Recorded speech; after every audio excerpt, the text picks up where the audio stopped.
On today's episode of Let's Talk FGO. I think I said too many F's in there. Yes. Anyway, it's Let's Talk FGO. I'm one of your hosts, Omega. That other voice over there was Lucky. We're here to bring you the voice of God. The voice of God wants an energy drink. Anyway, I hope that everyone is enjoying Fate Grand Order, aka Gamer Girl Judges. And while we here at Studio Mega like to bring you the latest FGO-related news and memes, we will be talking about current and future events for both the JP and EA versions of the game, so anyone not want to spoil this, remember that Lucky was right! He was right all along! As often happens, yes. Sorry, lead a little off mic to cough there. Yes, this is the official post-Ordeal Call IV episode. He's taking a victory lap right now, you can't see it. Where we won't be talking about a lot of stuff because of our own general spoilerification policies. True. But stuff happened, and we have knowledge of banners and things. More on that Banners later. and stuff. Even crazier banners. That's gonna be next week, definitely. Well, yeah, they called their shot. It's very funny. Like I said, we'll talk about it in a second when we get into news. But hey, I want to remind you this episode is brought to you by patrons. Support us on Patreon for stuff. More on that later. Actually, heck it. More of that right now. It's a brand new month, and I've remembered to fire the Fanservant Friday poll immediately. So if you enjoyed our previous Fanservant Friday segment and you want to influence the next one, support us at the $5 or higher level. Right now I see that 3 people have voted. There's 14 days left, and it's currently a 3-way tie. Thanks, guys. But it's currently very boat-themed. God, I have a lot of writers. Anyway, we'll see what happens, but you can support us at Patreon and vote on that poll. Soz. That means we're going to move on to our next little bit of business and check out with everybody's favorite Kohai, Mash. 先輩、起きてください。 Because it's time for our regular segment, Wake the Fuck Up Senpai. I just think I got my audio devices balances slightly different. That was maybe a little louder than normal, but it should be fine. It's not louder than me yelling, let's talk 4Fs, 2Gs, 1O. But your pro tip. It sounds. Sorry, it was a reference I wanted to make to something we may talk about at the back end, but I was like, it's going to be a real non sequitur. People don't know about Kerfer. Anyway, the pro tip this week is very short, but May's items with your exchange ticket are soaps, Aurora Steels, but they look like soap, Magatamas, ashes, bullets, bones. Enjoy that. Okay, sorry about that. I muted really fast to sneeze. Alright, well with that out of the way, we move on. Which is into the zone of records and evils, which are nothing. Nada. Yeah. Oh, this Lotto exists. That is a factual statement about our universe. I think... Probably should be back in there. I'm pretty sure, Lucky, you already said you're at 5 deep, or we're at 5 deep. I'm pretty much still at 5 deep. And I've also Like, hit been the 5 playing deep around zone. with comps more. And also my Fate Grand Automata has been fucking up. So I have not been getting in there as much. Remember the days when Lucky used to talk shit about Fate Grand Automata, and now I can't live without it? Is the number one reason I have probably avoided burnout in this fucking game? Yeah. It's a pretty good one. I still haven't set it up, but I make my peace with just not over-farming myself. Probably should farm a little more, but... Gotta be honest, part of the reason I'm kind of on this event is I didn't realize the high diff quests were needed to get the final story quest. Yeah, that was a little bit of a twist. And, like, they're not as bad as the challenge quests, but they're not really that fun either. I don't have a fun time binging them, so... I feel like they're a little more creative than we usually are, but yeah, no, it's definitely, like, kind of a pain in the ass to get a grail out of it. Wait, did I miss a login? I thought I logged in yesterday. Hang on a second. Oh, double check your streak. I think I'm gonna keep it on my login. There are times when I wonder to myself, Oh, wait, but no, it's I'm usually fine. just We just rolled over a week, that's all. Yeah, but to say, is it? Did you do the thing I do sometimes where you just it started the first day over? You were just like, huh? I thought we were in the middle still. What? But speaking about the event, let's move on to did you finish your master missions?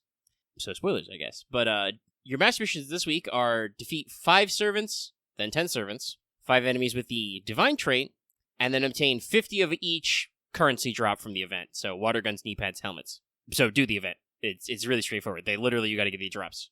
Do the 90 plus. Do the 90 plus. Yeah.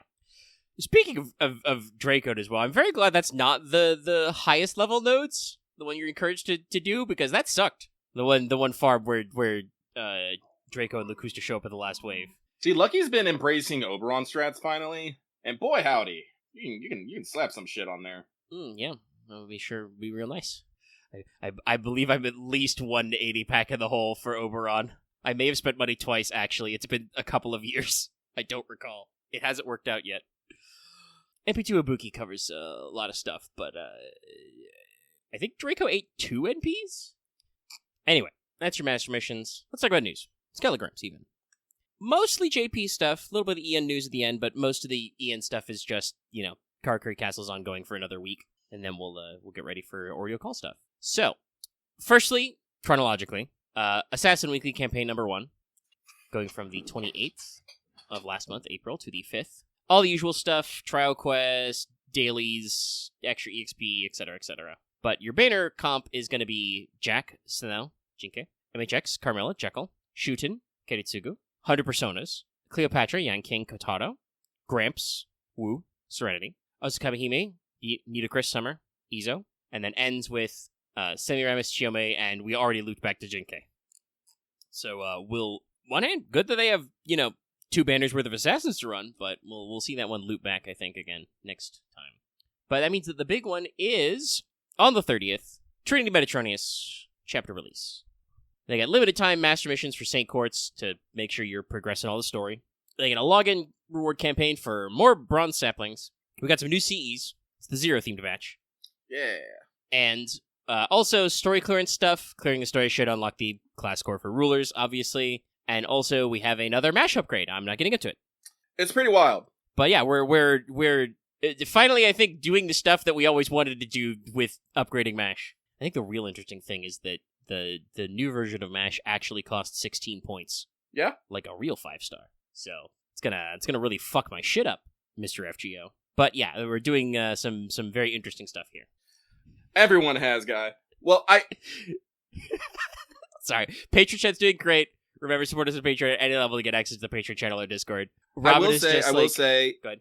you can swap between free MASH and new MASH. That is the thing I believe you can costume swap. Yes. Also, new MASH, I don't know exactly what she does, but it's a little crazy. But we're gonna have to talk about that in like 2 years, guy. And deleting fucking X. Yeah, 16 cost costume. But it seems neat, yeah. You used a spoiler word in there. I don't know, X, you're gonna be like, that's not a spoiler. I'm gonna be like, yeah, it is. We're not in the JP spoiler channel. People are gonna be context for that. Because you definitely used a word that you would not have used otherwise unless you knew. But yeah, like I said, it seems pretty neat. There's also some other stuff going on there that I'm interested in. Stuff with like the old sprites and things. It's just new MASH. But yeah, we'll get into that later because we do have a banner 1, which is unrelated to the MASH upgrade and other stuff we got going on. The first one is kind of as predicted, but it's Metatron Jean. Explicitly, she is called, Metatron Jean. So, we got I our think Super there was Jean. I can't remember exactly, but I think a lot of people were saying it was probably going to be like Metatron, Gabriel, or Michael or something. Yeah, we picked a lot of archangels, and it was called Metatronius, like the chapter's called that. So yes, this works out pretty well. Yeah. Jeanne d'Arc claimed to have heard the voice of God, so now she is with the angel that does the voice of God stuff. By the way, Lucky's on the team that says you call her Jontron now. Jontron is a good one. I've also heard, I also like Metajoan. Metajoan. Call her Tron Legacy. There's a lot of jokes to get into there, but she is a new limited 5-star ruler. We also have a new story-locked 4-star Lancer, King Ashoka, and all these have new CEs. So they did a very funny thing where they pre-announced when the banner would start, because yes, they showed that character and they gave her the name question mark. Even though you can complete the story, one goes, so people have already been like, it's her! It's a little weird, in my opinion. Yeah, I've seen some jokes. I don't know if I want to... Well, we'll see what how her name is displayed in the banner upcoming. Yeah. I saw some like funny, not quite spoilers, but like technically yes related. But yeah, we'll talk about it when her banner actually hits. But they pre-announced that banner would be hitting on the 7th, and so we've technically announced that one. So I guess that's Summon Banner 3. But Banner 2 is we have 2 raid-ups of Amakusa and Moriarty. We got some rulers are back. It's rulers all the way down, and obviously we will be doing new servant deeds later. But also, it's a new story chapter, new map. You know what that means? New mats. Hate yourself. Our new materials are Divine Lenses and Holy Water. It's just that simple. Holy Water looks really refreshing right away. It's very blue. But yeah, there's obviously a lot of stuff going on, and, very, very interesting, very ominous CM. I mean, it's, like, I mentioned it again, but every time I see these damn CMs, I'm like, what is happening? Let me in. I want to play this. Then I realize I have to wait 2 years for this. Like, guys, like, over us playing, like, the English/North American/whatever version you want to call it, we're just now getting to Ordeal Call 1. They're about to finish this shit up, and we're just at the starting line. Yep. I'm just like, bruh, but this is another reason why I pray for FGO 2, so maybe we can have a simultaneous release. That'd be really nice if they, like, took, like a put regular FGO into, like, maintenance mode for a couple of years and, like, actually worked on an FGO 2 client, assuming they aren't doing some of that already. That may be why Ordeal Call is taking a little while to get going. But, like, run it through, like, take off a while and then be like, okay, we're doing the simultaneous release version, or at the very least, it's, like, maybe a month apart because Albert and friends need that long to fucking translate the giga text dumps Nasu keeps handing them. But yeah, I don't know, like, I wouldn't mind, like, a little bit of delay, like, but, like, it has to be, like, like, no more than, like, half a year. Yeah, and like I said, Go ahead, which one? Like, Blue Archive. I think Blue Archive is actually working to actually shrink the distance between versions even further. Azure Lane used to be on separate schedules, but they actually, got that to eventually sync up. Yeah. It's really interesting to see, like simul releases versus other stuff. Like, I think we've talked about this a decent amount, but Girls Frontline 2 is very funny right now because there was technically like a year gap, but we're not a year behind because the audience in China did not like a lot of the early events. So we've just like cut some faff. So we're like 6 months behind maybe, but also we're getting newer shit sometimes. Yeah, no, because the Aphelion event drop, I think that was hot and fresh for both servers, for all servers, I think, if I remember correctly. There's a lot of stuff that's, like, pretty recent. Obviously, I think part of that is because they're just, I don't want to say cherry picking, but, like, all of the limited time events we've had have basically just been the secret extra chapters, the epilogue to where the main story left off. So, honestly, I'm pretty sure that our story is now events. Like, I feel this. I don't mind the permanent maps, but yes, it does seem like they're doing a lot of that just because that's how they can excuse, yes, 4 weeks of Team 416. Look at these banners. But yeah, like I said, I was saying earlier, I feel like there would have to be some level of delay, depending on the pipeline, just because, like, the story chapters, I bet, for FGO2 are not necessarily going to get, like, that much shorter. So, like, our localization and translation team is gonna need some time to fucking bang out the scripts, turn them into English, It might not take as much long as long as the team that is working on the localization is basically working along the team that's in development. Generally, these things can work pretty well in parallel.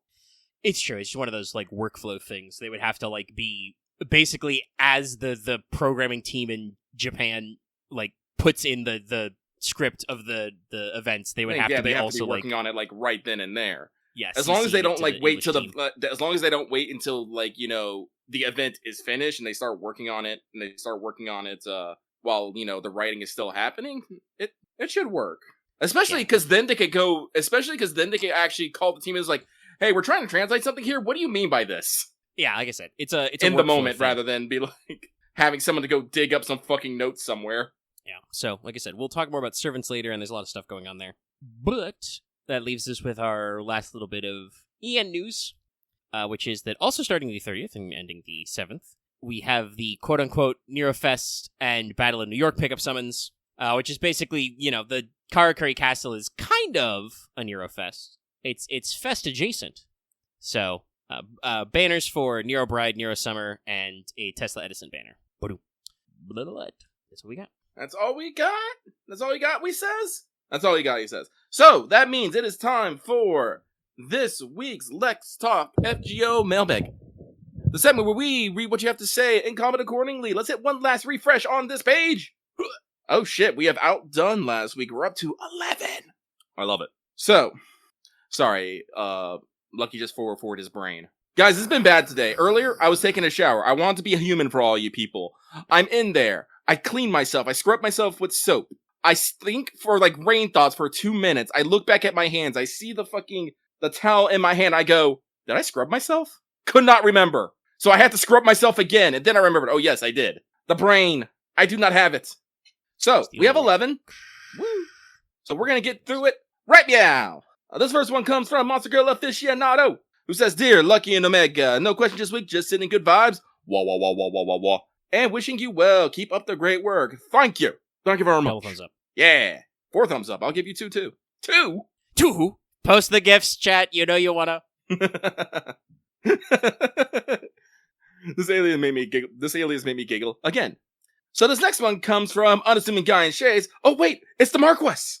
I'm just picturing Marquess Logie just being a guy in a trench coat and he just takes off glasses suddenly. It's just gives me a giggle. It's like the Perry the Platypus meme. It is like that. That, or it's you have the Marquess and then there's just the same picture but with him in sunglasses. The cooler Marquess. Ugh. Okay, but dear Wilbrother Mega and Bling Master Lucky, you can't see it. I showed off all my bling. I hope the show's been going well tonight so far and continues to go well. Hopefully Lucky charges headset and no one stole any Bone Valor. What's Bone Valor? Right, you weren't in 14 yet. My choice of language about talking about my joint and tendon soreness caused me to crack a joke about, are you coming after me for my stolen Bone Valor? Because I talk about my bones hurting. It's not literally my bones hurt. I've actually been getting better. I've been making sure when actually my shoulder and elbow are stiff to like fucking change my posture, lay down or stand up depending on what's going on, and then I have been getting better. Actually, it's good. But that was a real belly laughter causing one, which I even said on stream. I was like, I intended it to be a little funny. I didn't think it was that funny. Every once in a while we get one of those bangers. But yes, I was probably not in at the time. But they go on to say, I was thinking about this randomly today and wondered in what fictional settings do you like the unique technology or anachronistic tech of? What odd devices that only work in fantasy or hyper sci-fi places just feel like something that should be around in things more often?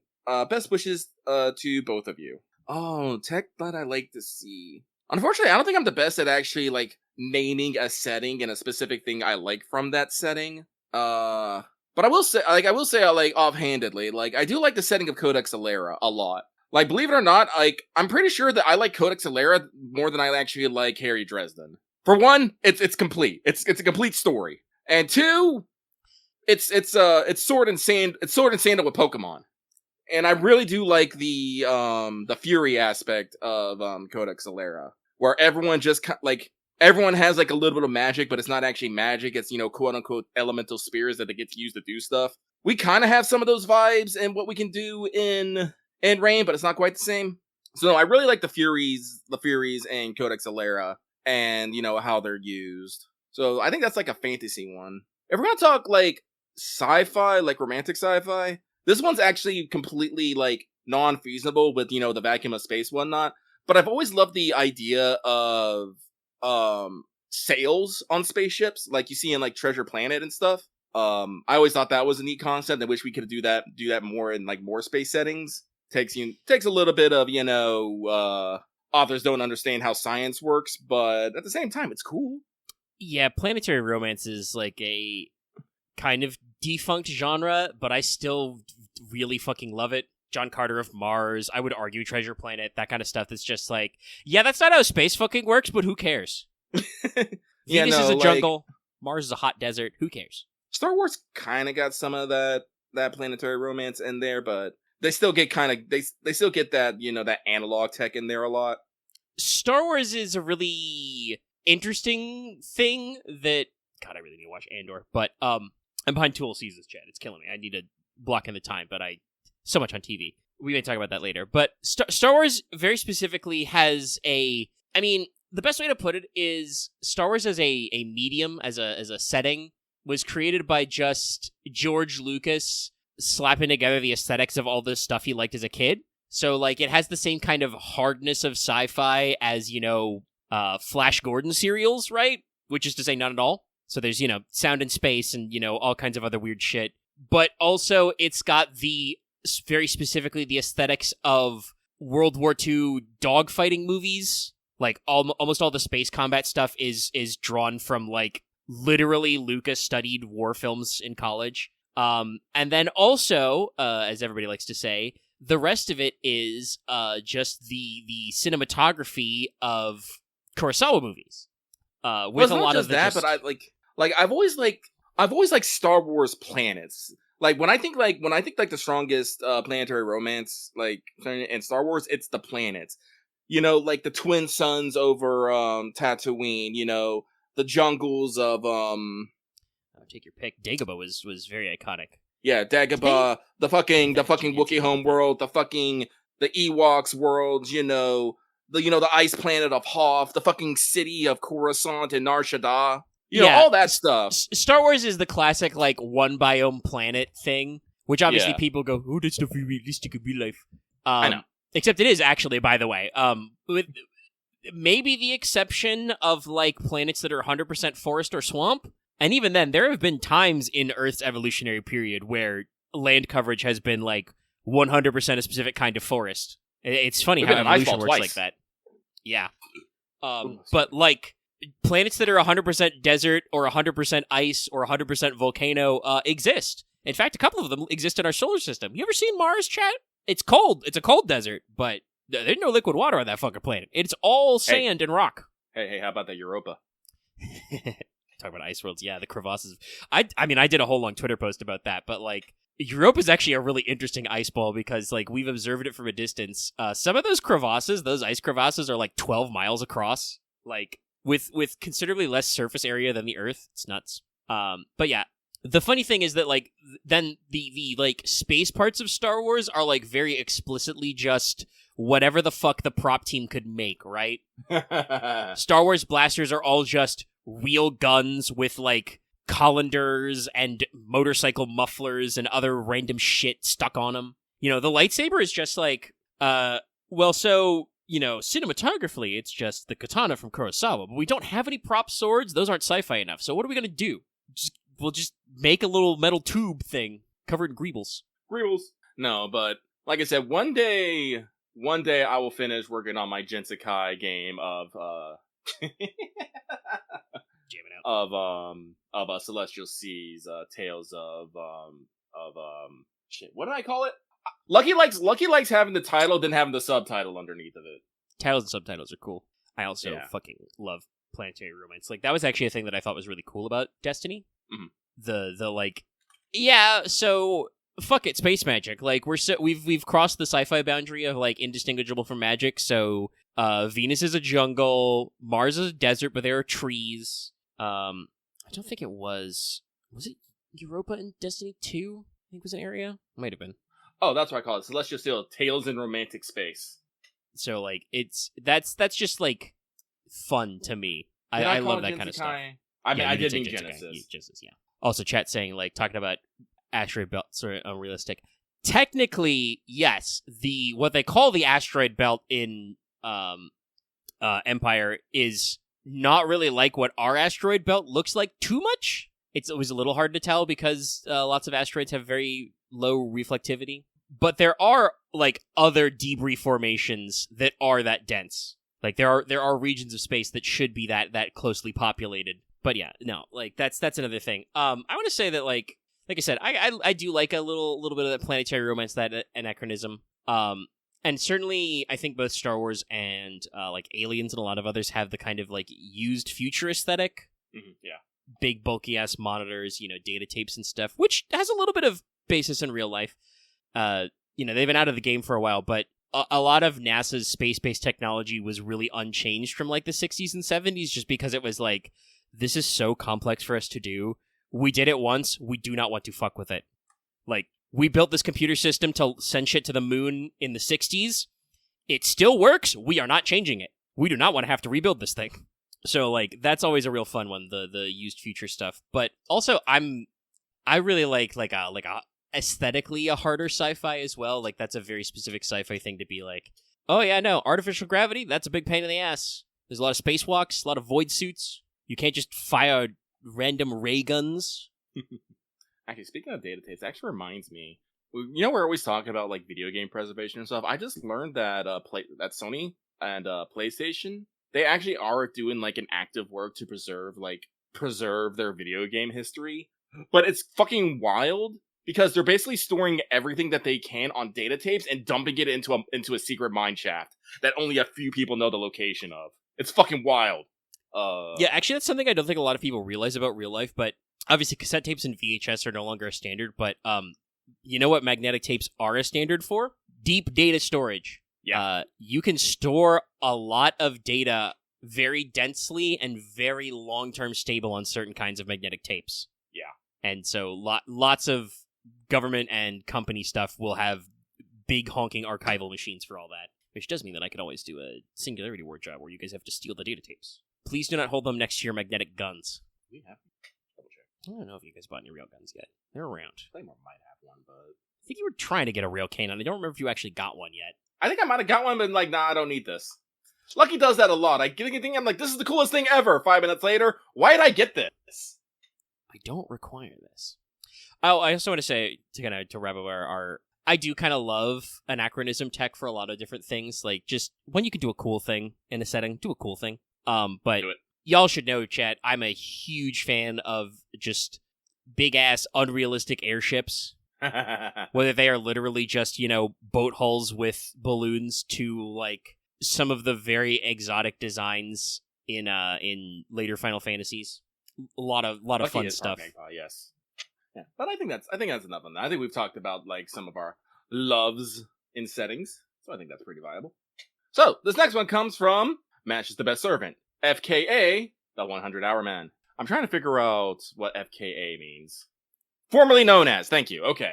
I think you could still get away with also known as. Still. Guys, I do want you to know, because I did see people put up in this. I figured it out before I looked at Discord. So I wasn't actually thinking you. I was thinking myself.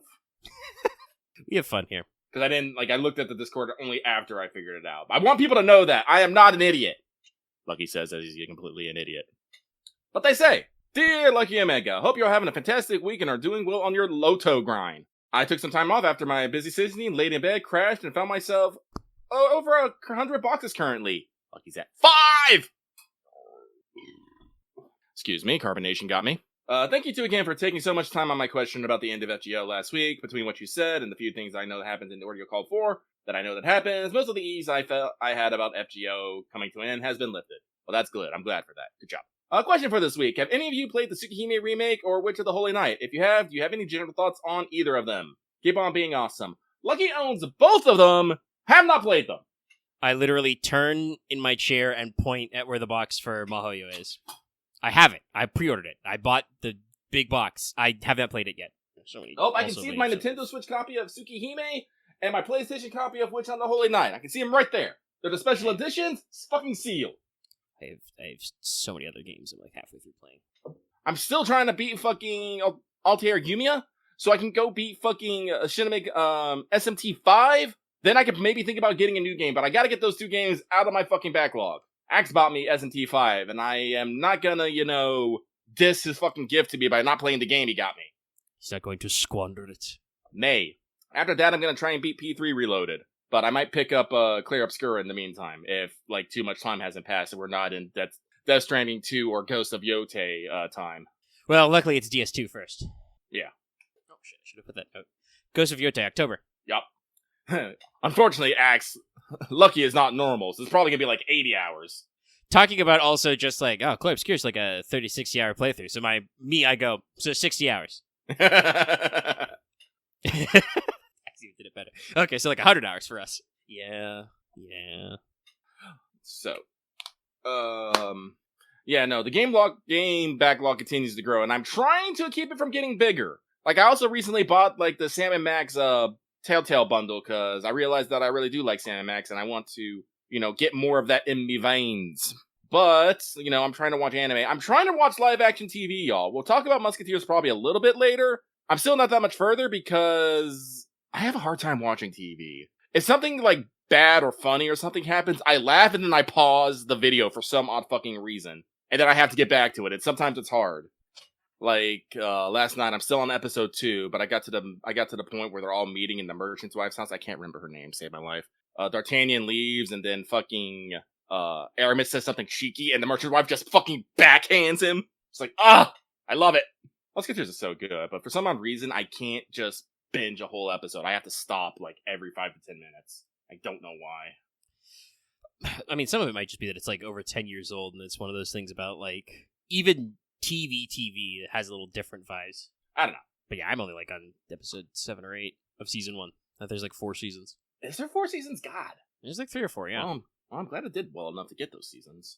Anyway, I do think that we have answered this well enough, so we move on.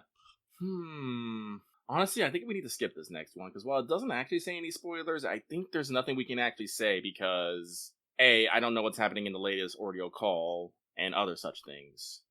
I think. Yeah, I'm skimming this one. Yeah, so I'm just like, I don't know if I can answer. It's too much on the edge for me to feel comfortable with, I think. So, I apologize. I don't think necessarily this is a bad question, but unfortunately, I don't think we'll be able to give you a proper answer, because A, it is somewhat in probably speculation and spoiler territory, and B, we do not actually know the full breadth of circumstances that are surrounding this question. So, yeah. Because like I said, I spoil myself on some things in JP, but I try to avoid mostly story spoilers. I usually just go for little details, maybe some artwork and stuff, and I'm just like, yes, I see now. And, as I say, not understanding a damn thing.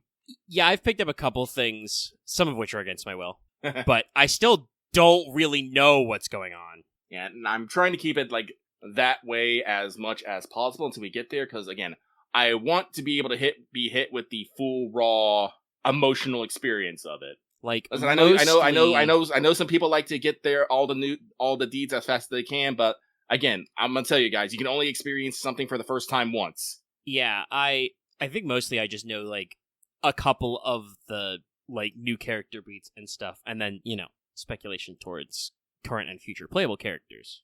Also, I gotta be honest, I think the FGO community is like better about it. Like we're at the very least we're at a point where like the peak like fake spoiler culture is kind of filtered out. But I'm used to fake leaks. Like all through the peak, the middle of the Lost Belt era, people just made shit up that wasn't true or misunderstood stuff.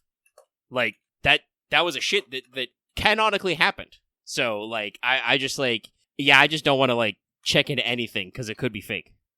Yes, Robin's saying the amount of people who fake died in LB era leaks. Yes, no. Hell, I think some people tried to think that like yes, I remember that one. People try to say that in LB7 that Gordolf betrayed us. No, not at all. Never happened. Hell, fucking Konyan's not even against us. In case you couldn't guess from the fact that it's light, but still. People just be saying shit, so... And it's one of those things that it's like, I don't always like to assume the worst intention. It's one of those things where I'm like, I can't tell if people are like just making shit up to get an emotional response, or like they have a preferred interpretation of the story they'd like to just like get out ahead of. Or some of it is just like these people think they understand Japanese and they don't. Not that it's been talked about. Not that Fate and other Nasu verse works have been easy to translate, by the way. But yeah, it was a rough time, and I do kind of feel like just as a community, we're just like more locked down in the Ordeal Call era. Like the past couple of years, there are still big spoilers, obviously, from the actual inside the stories, but usually I feel like it's more focused and like less just like people making crazy shit up on the first day. Alright then, with that though, we're gonna keep on going. Next one comes from Agent418 saying, hello, Lucky Omega. P.S. Have a good weekend, y'all. Same to you, my dude. Thank you. Thank you every week. This next one comes from the Tyrant King, who came out overall positive from his case of cards. That was probably a lot of opening of packs, my dude. You probably have a garbage bin just filled with fucking packs. And just so many nothing cards, too. I don't even want to think about that. Question. Hey, Lucky the Knower and Omega the Watcher. I'm not really that much of a knower. Lucky is an idiot. Now that OC4 has revealed most, if not all, of its playable servants, are there any changes on Grails or saving plans now that we're halfway through the year? Anyway, that's it for me. Sending you good vibes your way. Wah, wah, wah, wah, wah, wah, wah. And hope you have a great evening. Well, I'm telling you right now, I am probably spending some money to make some rolls on Banner 3 for reasons, but also Gamer Girl John. Gamer Girl John is pretty cool. Can you believe that some people are upset at Gamer Girl John? It's weird. I mean, I can believe that some people are upset, but it is dumb because we also already had that joke with Phantasmoon, and actually I think Fate's made this joke several times. I think there was like an April Fool's gag where Sakura Tange, pretended to stream as Nero. Like, it's a long-running goof. No, but I definitely... Like, I probably won't go, like... Spoilers for the new servant Deets section, but Metajoan is canonically EP. She has negative sleep resistance. But, like, right now, I definitely want to get at least MP1 of JonTron, but I'm probably going to be going for multiple copies of, the Girl of Question Marks. And And Question Mark Girl is definitely getting my grails. Like I said, she is a particular archetype in mythology that Lucky really loves. So it is what it is. I have to double check. What else came out this year before. Bishone. Shit. Somebody posted the current version of the splash screen, I think. You scroll up. Bishone came out. Is that really it? Who was our New Year's servant? New Year's? Oh, Richard. That's right. Yeah, Richard the Lionheart. Phantasmian was before that. It was like she was second Christmas. We've had first Christmas, yes. Actually, honestly, I'm looking at the comp, and that is actually it. It's just Bishone and the girl who was with her. I can't remember her name. Also, I think she's permanent. And then it was I forgot our Valentine girl. Yes, Miss Valentine's. Miss Valentine's. I can't remember her name, but this is one of those things where like it's not as bad, I think, as Tiamat and Draco, but like I do kind of feel like everybody's just been fucking waiting for Ordeal Call IV. They have been pretty honest about it where it's gonna occur in the year. That said, like people have been talking about the spread. There's probably like 5 or 6 servants left in the silhouettes, which is usually just the front half of the year. Because like I think there's like 5 or 6 pairs of feet in that image. So Question Mark Girl is probably getting multiple MB copies in Grail. I am just at least going to try to get one of Gamer Girl John, especially for other reasons. But we can't get into that here. We really can't. It makes me sad. But let us move on. Hang on, let me pre-read this next one. Okay, no, I think this one's safe. So this next one comes from a master is consciously anticipating the call of Ordeals. Or Ordeals. Anyway, they say, good day to you, Lucky and Mega. With the Ordeals slowly approaching us this month, are you excited or nervous for any lore for how we can corroborate to human history that the extra classes can be managed responsibly? I think the answer to this question is no, they actually can't be managed responsibly, which is why we're having problems. Also, with the Bleach Earth nodes, I'm excited for them mostly so I can prepare for bond coin updates you get in the future, where the bond coins total when you equal bond 50 jumps from 180 total to 420. There are quite a few future clairvoyant servants I'd like to 120, but if gacha burners burn me hard, I want those bonds as a safety net. But not to sidetrack, I would like to know if you guys will make a class score / Beach Earth's help segment in the future. Let's talk FGO for players who don't over-prepare / plan for JP timed events and want a bit of encouragement to boost their class scores. Thank you both kindly for reading my longish post and hope that you will have a lovely night. Well, from my end, I am always excited for more Sturvy, but Sturvy?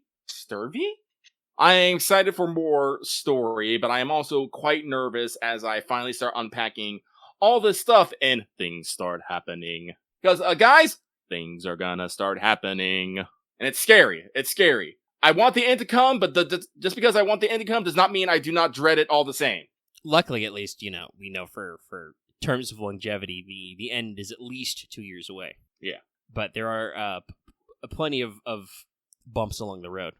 As for a Bleached Earth node segment, honestly, I'd have to get it into my hands first to see if we want to try to make some sort of guide or encouragement or something. And I'm gonna be real. Was my thought. And I'm gonna be real. Optimization, especially in FGO, not my thing. Lucky is really good at winging it at what I got and just beating my head into the brick wall until I got what works. There's a lot of other content creators focused on FGO that will probably be able to do this way better than I could. I believe that Fino has actually posted 2 short guide videos already. Yeah. On that you should use storm pods and what to expect for Bleach Earth quests. Yeah, no. Shout out to Fino, because again, I do not have the brain space for that. I really don't. Also, I don't, usually because I read, wiki stuff, I don't usually watch his guides, but I don't know how he, as a perpetual long talker, I don't know sometimes how he crams this shit down into, exactly 8 minutes for ad ref. I've had wanted videos that I've, realized after I've written the script, oh shit, this is, only 18 minutes, Jesus. And then sometimes I write a script and I'm like, holy shit, this one is 40 minutes long. Usually the audience likes those longer ones better, at least. But yeah, no, his videos always seem directly to the point, which is like, that's a niche that we can't replicate rapidly. We're better at the long-form podcasty type content, where Lucky and I yap, and chat sometimes gets involved. You know, we kind of, like, expandify on it. So I was also, though, literally thinking the same thing, Lucky, of, like, when I read this question, I was like, well, I'd really have to see it for myself. Like, we might do, like, a little informative segment, you know, about, like, oh, hey, so we've just unlocked class score. Here's some things you can do with it. Yeah, we'll probably do, like, you know, oh god, what do I want to say? Like, in the field segments where we talk about our thoughts and feelings and what direction we're going with it and how that's working out for us. But like a play-by-play, best in slot kind of guide or anything, you probably should not expect from us. We're here to talk about FGO and be kind of stupid. Well, I am anyway. If we are known for anything, I think we should be known for our big, in-depth, chunky talks about story and stuff. We do have big, chunky story talks. Kind of been our niche for literally years. We will talk for 7 hours about a story drop. But yeah, no, it'll have to be that kind of thing. And like, it's one of the things, like, talking about optimization, it's like, not only do you and I have very different team comps, but also, like, I think we both have stuff that's different from a lot of people. Talked about this, you know, I'm a very conservative roller who also still has fucking whiffed even when I spend money on some banners. So, like, I've never really been perfect at the meta cutting edge. I just kind of, like, stumbled into the arts comp through happenstance. Thanks, by the way, to both Summer Musashi and Summer Ibuki getting multi-NPs. Thank you. Makes this shit real easy. But, like, you have some, like, very meta comps, but also don't have some very meta comps sometimes. Well, it's also because I refuse to use double servant strats. Like, I genuinely refuse. You're not reliant on the friend support list at all. No. Honestly, it's I like could probably right now, be not reliant on it, but I just... This is my little smooth brain moment. Is just like, yes, double Castoria. Double Castoria, go burr. Click, No, it's like bro. right now, like, I'm playing around with my comp with, you know, Summer Ibuki, Castoria, Tamamo, and Oberon right now. And whatever goes in the friend slot is whatever fucking CE gives me what I want. I generally don't care about the servant. And I make it work somehow. Don't ask me how. It just works. I can do the fucking 90+ with that comp. It's doing fine, baby. That's all you need. But, yeah, so no, like, don't worry. We'll give our thoughts on it. We'll probably give maybe like a couple of tips or tricks or things that we might have found out. But no, there are definitely people. If you want a guide for the upcoming, you know, Ordeal Call mentions, like go check out your boy Fino. He knows what's up. And I mean, I will. Hey, while I know we're like aware of each other, like, spread the news that you like came from here. Like, you can say Studio Omega sent you if you're down in the comments and you find a guide good. That's a thing I've seen, like, people do a little more frequently on comments. You know, just being like, oh hey, I realized this is from this thing. Yeah, no, I'm gonna double down that. If you go over to Fino's guide and you're reading, you like it, tell him that we sent you. I do think Fino is still in our Discord. He just never talks. Yeah, I think he joined years ago, but has probably got us muted, which I can't blame for because that's the thing I do to most Discord servers I'm in, is mute him and check in occasionally. Let me see here. I can't remember if I'm pretty sure Studio Omega follows him on Twitter. I don't remember if he follows our studio Twitter back, but also the quote-unquote official Twitter I mostly use to just post wanted thumbnails ahead of time. Hey, me and Fino also share the Nikkei Discord server. Or Nikkei Bros. Let's play some Nikkei. Nice. But yeah, no, he's still in our Discord. He has not quit us. That makes me happy. So yeah, like, you know, there's other content creators, and this is a thing that, like, as a general rule, I want to say, not everybody doing content has to do everything for everybody. And in fact, if you try to make all content for all people at all times, one, you're going to explode. You're going to get burnt out and die. Or at least stop content creating. Stop making shit. And two, usually you will not have perfect overlap of audiences with different things. So yeah, I'm perfectly happy to say that, like, no, there are people who have been working at it a lot longer and are probably a lot better at editing videos together than I am. That reminds me, I need to go check on that fucking videos editing software that I found. DaVinci Resolve? DaVinci Resolve, yes. I hear it's very good! Well, funnily enough, I remember the name because I remembered you mentioned it, and then, like, a week or two later, Markiplier and his two bros on the Distractable podcast, Markiplier had a long segment talking about DaVinci Resolve. He, like, finally broke it off with Adobe. So that was just a very funny moment of, like, yes, I should double check that myself. Don't know a lot about it. Lucky would, like, like I say, I tell this to anyone. Unfortunately, Lucky is ADHD brain. I'm not good at this stuff, but I would like to get back into like editing videos and making, tighter content for everyone to binge. So we could just play certain games. I condense it all down and we just feed it to you in an easily digestible format. I think that is something that we, as a channel, can do. It's just, I need to get off my ADHD ass, which is hard. Yeah, there's a couple of things I remember to do the same. I haven't actually because of like ADD or anything, but I do need to get. It's been like months since I've been working on the last Lost Belt comp, just because like, Chad, it's really hard to use my mouse to edit audio when my fucking elbows and shoulders hurt, and that has been like plaguing me for a long time, and I'm finally coming out of it. So hopefully I can remember and feel like doing the fucking work, because that's gonna be a long time, but I want to get it done. But yeah, like I'm barely a video editor. I don't feel like I have any kind of like knack for it, and I've just never felt a drive to be like, I should get good at this. Lucky actually has that drive for a lot of things. Lucky wants to be good at writing, drawing, animating, and editing. Those 4 things specifically. But again, it's just one of those things that I'm usually super depressed or I'm super distracted.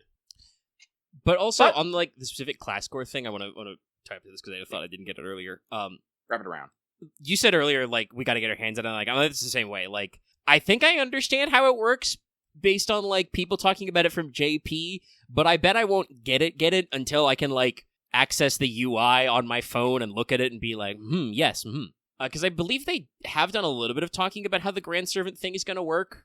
But again, that's the thing where I'm like, oh, I won't know until I like look at it with my eyes. My eyes. Plain English. So let's keep on moving on. So this next one comes from Prinny.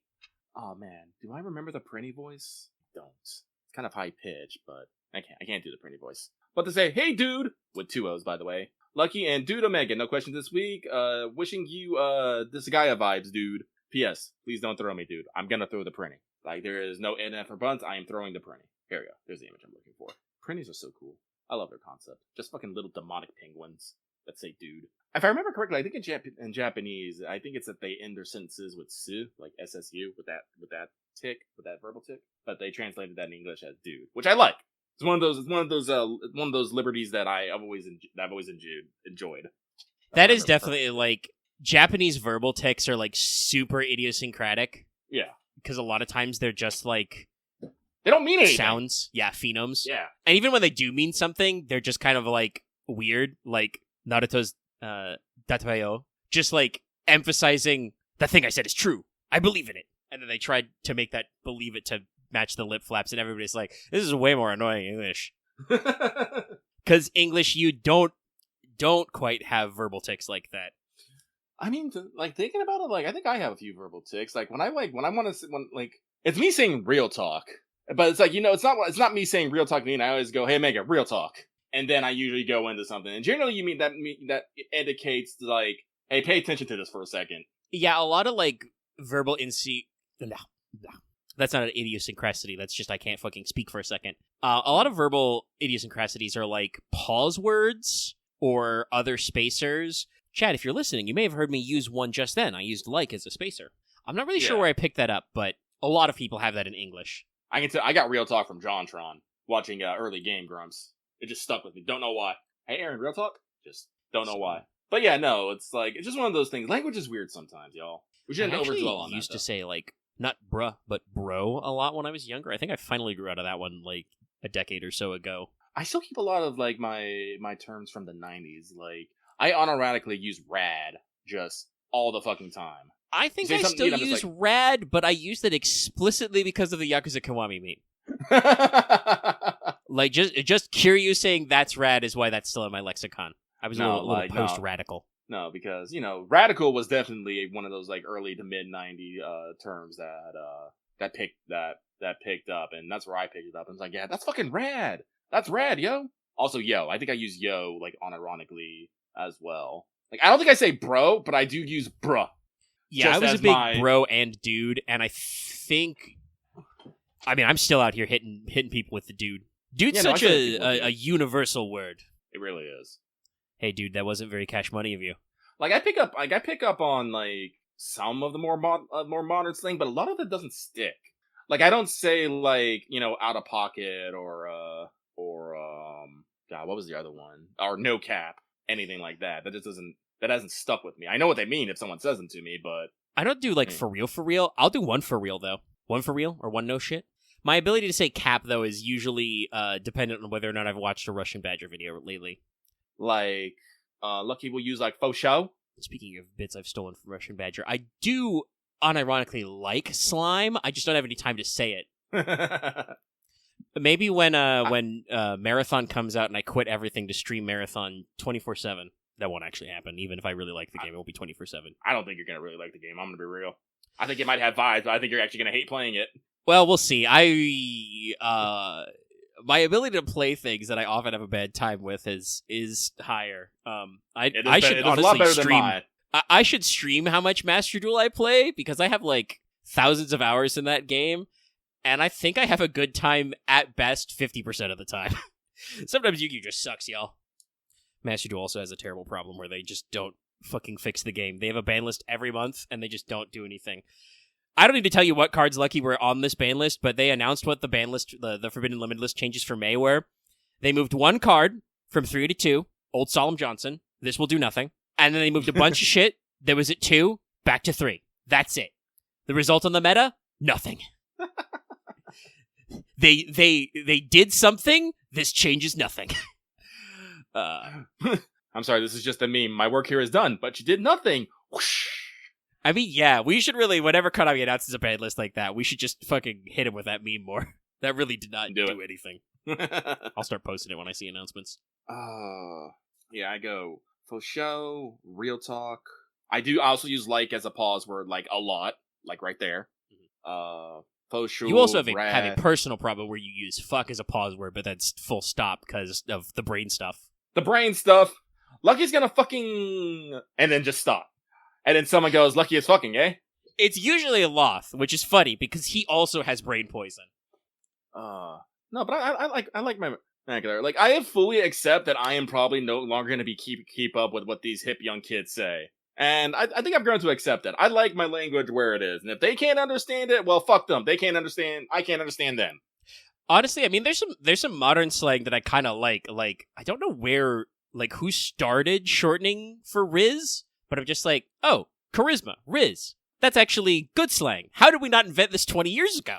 I don't think I use really Riz. I don't actually have an opportunity to, use Riz, but I like it. Like, other words, I don't like like Lucky generally does not like the term gooner. Oh, no, I'm one of those people who's like, we need to take goon back to its roots. Yeah, I know, because, I like goons. I like, hey, hire goons here. And I don't want that, Goons, hire goons. I don't want that, go back to calling them coomers or something, Fuck. That one I feel like people, they switch to gooner because that is a word that is inherently funny, whereas saying it as coomer is too close to a word which may actually get you demonetized. But I should say, fuck it. Challenge YouTube to build a filter for the word coomer. See if Twitch does something. Sorry, it's a great Codename Kid Next Door gif. I should save this. It does remind me of, funny stuff. I was listening to I don't know if people know this. I don't talk about it at all, but I listen to a lot of different, internet podcasts from a lot of different ranges. One of which I was listening to, if people are curious, it's the Regulation Podcast, which is one of the Rooster Teeth Refugee podcasts. They were formerly known as Bleepface because they wrote their name as Fuckface but had to censor themselves. Very funny, very on brand. But one of the hosts, Jeff Ramsey, who's one of the founders of Rooster Teeth, Griffin and Red vs. Blue, talked recently, a couple months ago, I think, as the episode came out, that he, after having to use it a lot, has decided he really hates the word collab. And I'm just like, I understand where you're coming from. I don't agree. I can't not say collab. Saying collaboration is way too many syllables. I'm just like, nah, it's just what we say. Collab. We're collaborating. Honestly, this is my weeb ass being a fucking weeb. Also, weeb, I use weeb unironically as something I refer to myself as constant. I don't necessarily think of as a fucking insult. But I don't say convenience store or anything. I always call them all combinis. It's a combini. Yeah. So I say this, Axe, I'm talking about syllables. One, I think I'm just anime dub pilled. I've spent way too much time thinking about lip flaps and just why translations are different, which is a big deal. But also in general, it's my best way to explain why people don't speak longer words. Like, sometimes people question me or talk about, like, or just in general, like, oh, why are we talking like this? Why aren't we using, more specific or longer words? It's like, okay, texting is different, but I do remember early texting culture when we had to compress everything down, because if you've never texted on a fucking 9-digit keypad on a flip phone, we learned the hard way to fucking shave every character possible. Yeah, I was about to say T9, baby. Yeah, no. It sucked, but we did it. And I think, like, that's a thing about slang we can say. I'm glad that we got like, people don't talk like they text anymore, thank God. God, I still remember some of those fucking, like, was that like a Verizon family plan ad where they're like, Granny is being like, BRB, TTL, shit like that. I don't remember. It haunts my nightmares. But like, some of that has just stayed in, like, internet history of, like, using compactor character strings. And honestly, what I realized is just people talk the same way. Like, some people do want to just use as many, like, syllables and words and spacers as possible for various reasons. And I've said this. I'm a big yapper. I big talk. But yeah, no, I think I do generally say Tonikaku more than I say anyways. Yeah, you've adopted that one. I'm still out here saying anyways. That said, I have, like, my brain has a very specific, like mental sound of you saying Tonikaku, but specifically pacing it out each syllable as a clap. That's the thing we haven't done on the show in a while. I kind of like said hi as an agreement for a while, but I think honestly, how my personal slang has gotten less because I watch less anime. Like, I think I was way more weeb in the way I talked when I was, watching like 5 to 6 or more hours of anime in Japanese a week. But like I said, just to finish my thoughts, so we can actually Tonikaku. I've just, like, realized that in general people like to use compactor phrases, and just it is my natural instinct to shave language down to simpler forms, and I'm always talking about syllables, because saying collab instead of collaboration is less characters is utter nonsense when I'm speaking to you verbally. But it's the same thing. All right, so let's move on. We still got 3 more. So the next one comes from Nasu's Weakness, a giant woman. Shout out to me earlier beating someone in Tamamo posting. You gotta wake up pretty early in the morning to beat Lucky at Tamamo posting. But they say, Dear Lucky Omega, no comment or anything this week, just quiet screaming about this lotto, sending good vibes your way and hope your weekend is good. We still have the bug, and actually there was actually we didn't mention this, but there was a notice that they are going to try and fix it after the lotto wins. Now, some people are upset about this. In other words, people are like, I wasn't planning on rolling until after the lotto was over anyway, so meh. But apparently it is a bug that they are... Also, yeah, they're working on it. I was just going to say, though, that, like, depending on, I think, your exact, like, phone system going on, it's not, like, a problem. It's a visual bug, but you still get all your shit. Yeah, no, I get the visual bug, and I'm just like, oh, things are just overlapping.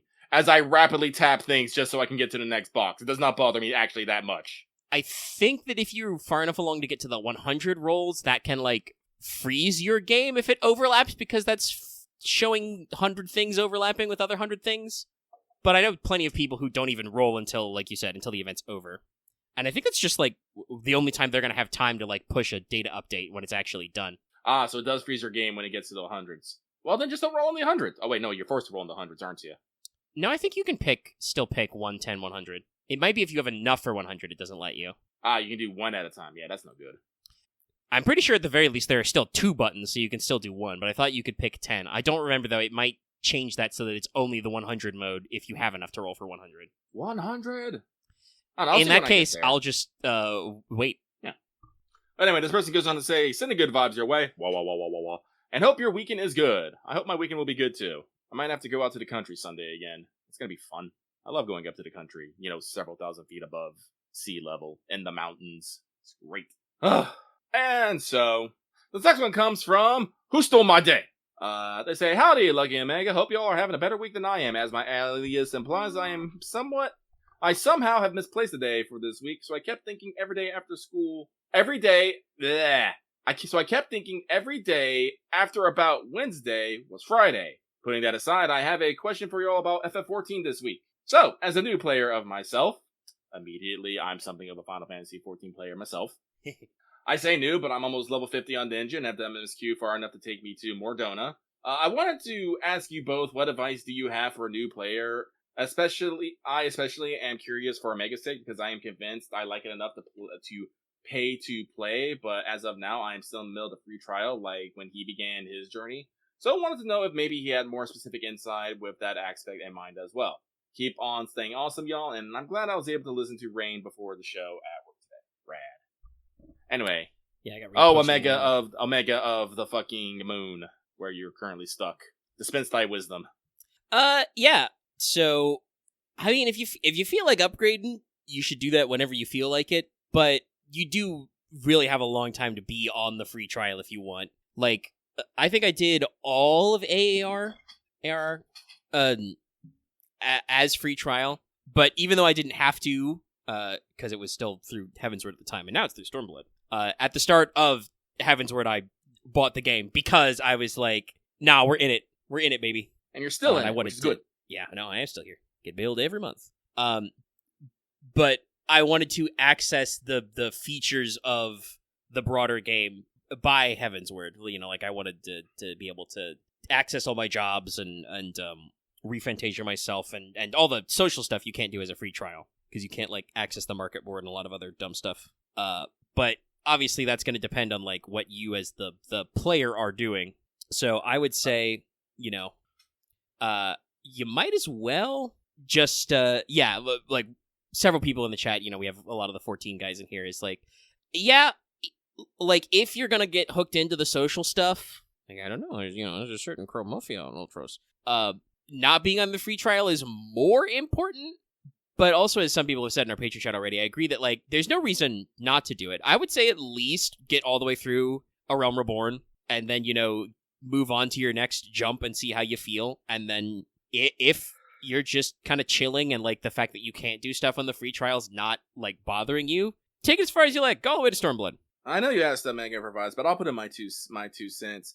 Gameplay wise, don't sleep on your side quests. I know a lot of people find them annoying and little nothing burgers, but there is experience in there that you can use to level alternate classes. Because unlike a lot of MMOs, you can basically play everything on one character and you have no reason not to. It is also a good idea for you to make sure you do Halls of the Novice so you understand what everyone does, appropriate roles, and maybe you don't feel so concerned about playing alternate things such as tanks and healers. Like I said, it's one of those things that, you know, I constantly struggle with. You know, I'm comfortable being a DPS, but, you know, I gotta get out there and be a tank sometimes. Sometimes I have to get out there and heal. I don't like healing. It's very stressful, but boy howdy do you need healers some days. I'm glad that we usually have enough people who are like, yeah, I can be a fucking healer. I want to say, it's very funny to me. Like, I bet if you go back and listen to those early streams when I'm just, like, dragooning everything and, you know, being, like, very simple, I jump, I poke with stick. Now when we do, like, current content, like, we do weekly raids, usually I'm one of the heal slots.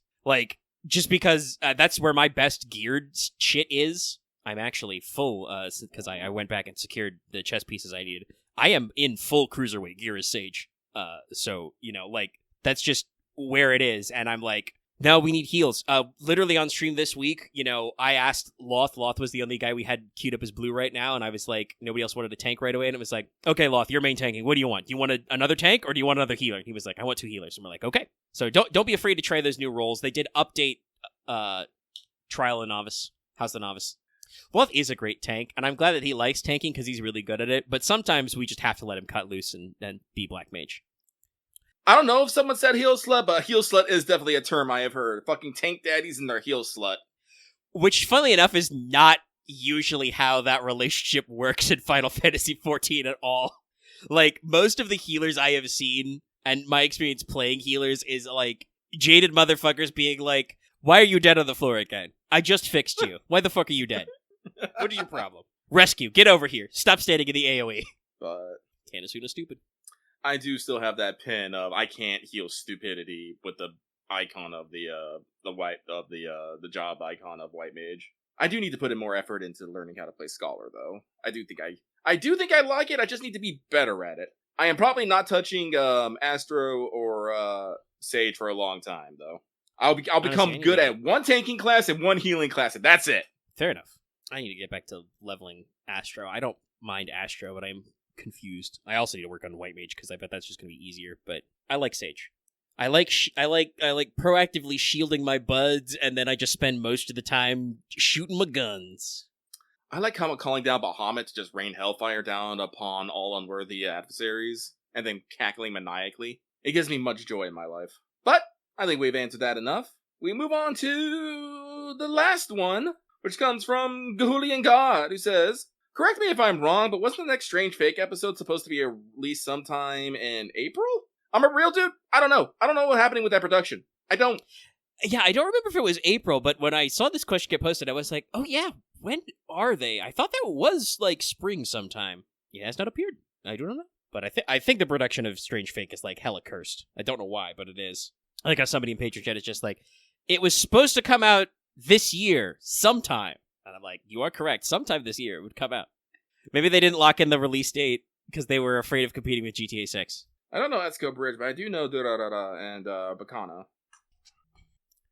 But that is going to be it for the mailbag, though. Thank you, everyone, for sending in, and hopefully we see them next week as well.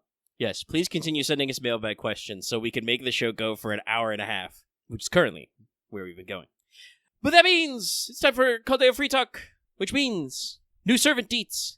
Actually, somebody asking, will we get Hollow X before GTA 6? Yes, actually. I think it's supposed to come out sometime this year. And I don't... It's just an updated re-release, so I don't think there's a reason for it not to come out this year. It's just a question of, like, when. Maybe around the FGO anniversary. Anyway, new servant deets. So, Metatron Jean. She's a super ruler now. And funnily enough, she's skewed more towards attack than her super HP was previously. Seems pretty logical. You know, the original Jean was one of the big tanks of the game and still has a very high place on the HP list. So Metatron version is smaller, but more attack. So she's got quick busta, good hits, good NP gen. She's like 4 in everything and 0.54, I think. It's 0.5 something. And her Nubula Phantasm, AoE Buster. We've really pivoted, huh? But it gives her 50% damage up versus evil and good alignments for 1 turn first. Heals the party for a flat 2k. And also gives the party a flat 10% battery, which means that Jean does give herself 10% battery. Its overcharge is NP damage up for 1 turn first. Yes, evil and good. If you're neutral, Jean doesn't care. But if you're evil or you're good, 50% damage up. And that's the buff version, so that accounts if you're doing like Brave Chains and shit too. Her first skill, and I believe this is all personal, but I will double check. But let's see. Jean's first skill is pretty strong. That's why I'm like double checking. I'm like, I think all of these effects are just on herself. It's kind of surprising, but design wise, like as a unit, Metatron Jean is like a very selfish unit. Most of her buffs are self only, though she does heal the crew 2k. Yes, okay, it's self. So first skill is 3 turns of 50 to 100% buff removal resist. 3 times 3 turns debuff immune. Period. Fuck you. 3 times 3 turns evade. And a 30 to 50% battery. It's the everything. X the everything app. It's a big 1%er. Sorry, people at home. I'm slightly distracted. The patron chat's arguing about betting your souls. You guys having fun down there? Anyway, I'll stretch my joints a little. Second skill. Again, talking about Metatron Jean does technically have some team-wide stuff, but it's also usually stuff that she wants to, so it's just kind of funny. Second skill is a 1 turn skill cooldown reduction for the whole party. 5 to 15 stars now, and then 5 to 15 stars per turn for 3 turns. The cooldown one is really important because I haven't mentioned it, but I will mention Metajoan's skills, Jean-tron, her cooldowns are really long. They're bad. Skill 1 is minimum, like, lowest 7. Skill 2 is lowest 8, though I guess because it comes with a cooldown reduction, it's basically 7. Her third skill is 6, so, like, you gotta work on that. Speaking of which, though, her and her selfish buffs. Final skill, 20-30% attack up on self for 3. 30-50% crit up for 3, also on self. Just 3 turns of ignore invincible. Get fucked. No invincible for you. Though, obviously, with a 6-turn cooldown, that's not going to be on all the time. It's a horrendous edit. But yeah, Jean has a lot of interesting personal buffs, which for a ruler is a interesting design space. She also has a lot of passives. So she has a special independent action for 12% crit up all the time, and also just a permanent 200 damage cut. She just takes 200 less damage every time. She also has a passive to generate 5 stars and 5% NP per turn, just period. Which again, she's got, actually I've pulled up her stats to double check, so it's 0.53, not 0.54. Oh no, I would say 0.01% off. But still, she's got 4-hit arts and 5-hit on her 1 quick, and she generates 5% per turn. It's nuts. Sorry, yelling in chat. I was just about to check my internet. Like, did my internet go out? No, I was typing She got rapidly. real quiet. It's fine. I'll cut the silence in the edit. Where was I? Yes. Okay, so she gets 5 stars and 5 NP per turn. She has a passive 8% NP damage up at all times, and also it's a divinity, so she does damage plus for like 225. Cool, great. And then her last one is she has a 30% mental debuff resist at all times, but specifically this comes with a 50% reduction of her resistance to sleep. As I said earlier, she is canonically eepy. I think technically because sleep is a mental debuff, it's only like a 20% overall, assuming that's how the numbers line up. But still, she is vulnerable to sleep, but is resistant to all other mental debuffs. Anyway, Metajoan is probably actually meta. Her passives are pretty cracked. Like I said, she's got damage plus, damage cut. She's fucking generating 5 NP per turn. 5 stars per turn all the time. Her offensive stat skew is paired with an AoE NP, which does extra damage to good and evil. And while they're selfish, she has some crazy good defensive options. Like I said, 3-3 debuff immune and 3-3 evade.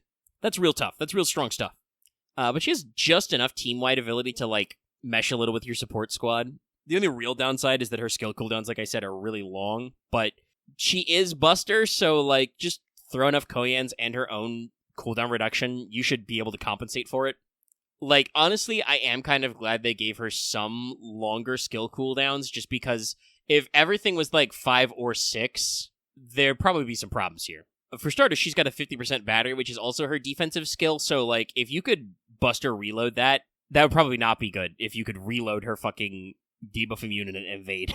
But, you know, we got some funny in there. And like I said, longevity-wise, you know, she's generating 10% NP for the team on her NP firing, and does do a 2,000 heal. That's not, like, a lot, but it's something.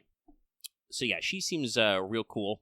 Also, we're really having a lot of fun with, like, the sprite work. Like, she has 3 very different sprites, technically.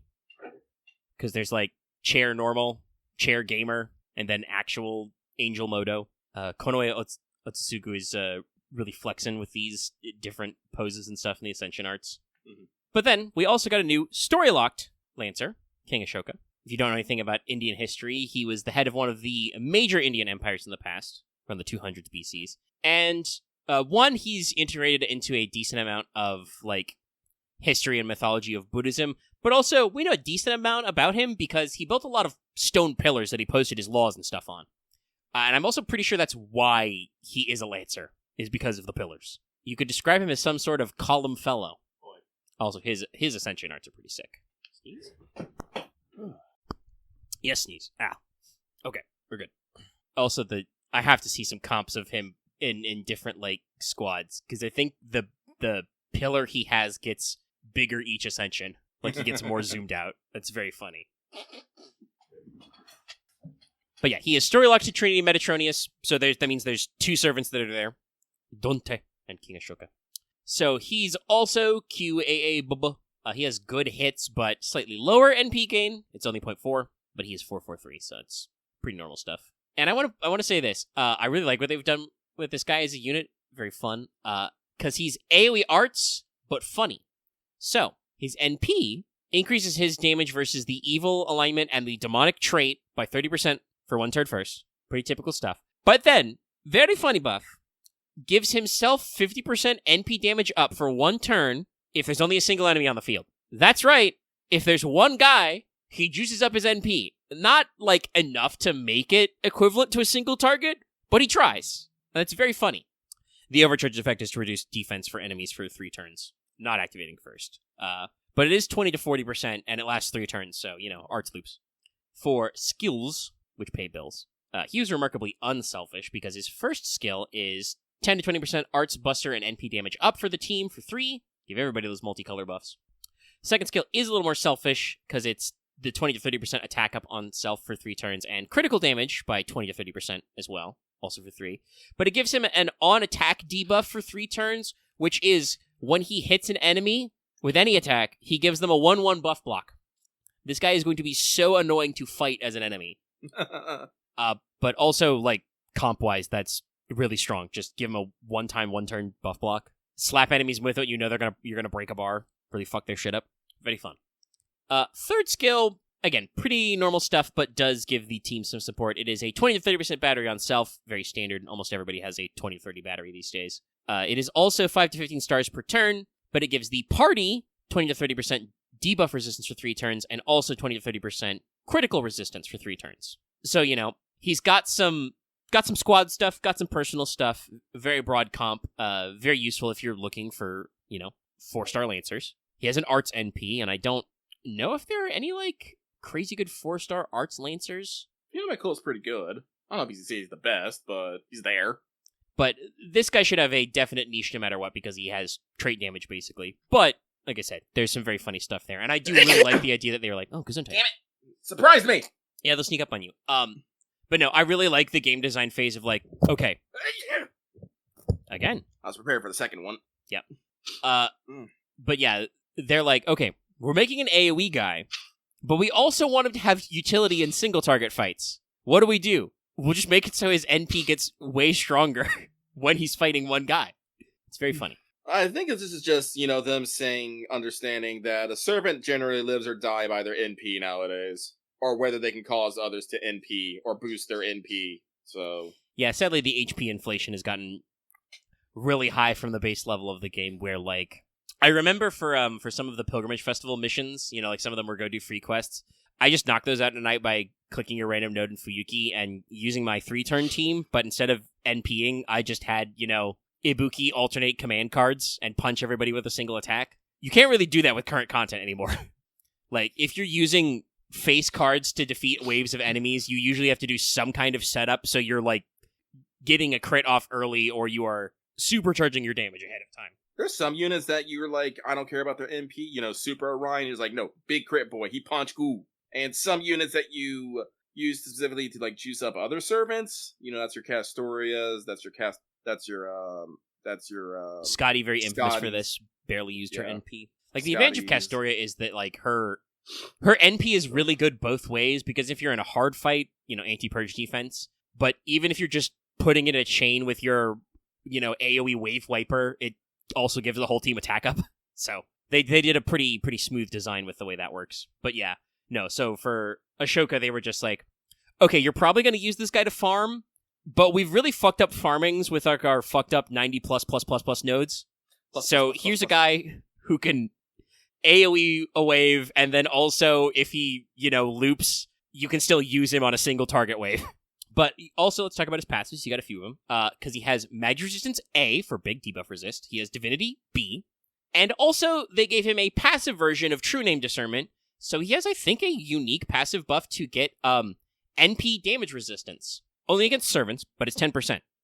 So also, by the way, I don't know if this is like a spoiler, but like just reading his stats, this guy's secretly a ruler. He has True Name Discernment and Magic Resistance A. Like, he has, like, ruler kit, but he's a Lancer because of the big pillar. It's very funny. I guess I'll find out more about what his deal is when we get to the Samurai Remnant collab first, because that's where he first showed up for a little bit. I think, technically, he shows up in Samurai Remnant to foreshadow future Ordeal Calls. But yeah, he's a pretty cool guy. Add another member to Team India. He has a big pillar. And tune in next week, where we will at least be talking about Madame Hua.